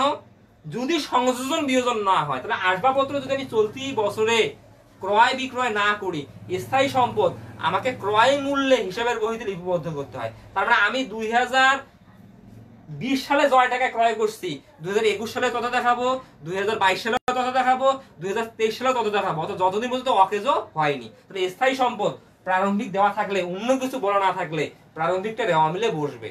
দীর্ঘমেয়াদী দেয় ঠিক তেমনই ভাবে, যদি প্রারম্ভিকটা দেওয়া থাকে, সমন্বয়ে যদি কোনো কিছু বলা না থাকে, প্রারম্ভিক যত সমাপনীয় তত। তারপরে এখানে চলতি সম্পদের কথা বলছি, প্রারম্ভিক চলতি সম্পদ, প্রারম্ভিক চলতি দায় দেওয়া মিলে বসবে না। কিন্তু যদি প্রশ্নে প্রারম্ভিক আসবাবপত্র দেওয়া থাকে, দেওয়া মিলে বসবে। আবার প্রশ্নে প্রারম্ভিক আসবাবপত্র দেওয়া না থেকে যদি দেওয়া থাকতো 31/12/2021, তাও দেওয়া মিলে বসতো। তার মানে স্থায়ী সম্পদ আর দীর্ঘমেয়াদীর ক্ষেত্রে আসলে প্রারম্ভিক আর তোমার সমাপনী এখানে কোনো ব্যাপার না। দীর্ঘমেয়াদী দায় রেওয়া মিলে বসবে, কোন তারিখ থাকে থাক। স্থায়ী সম্পদ রেওয়া মিলে বসবে, কোন তারিখ থাকে থাক। অবহিত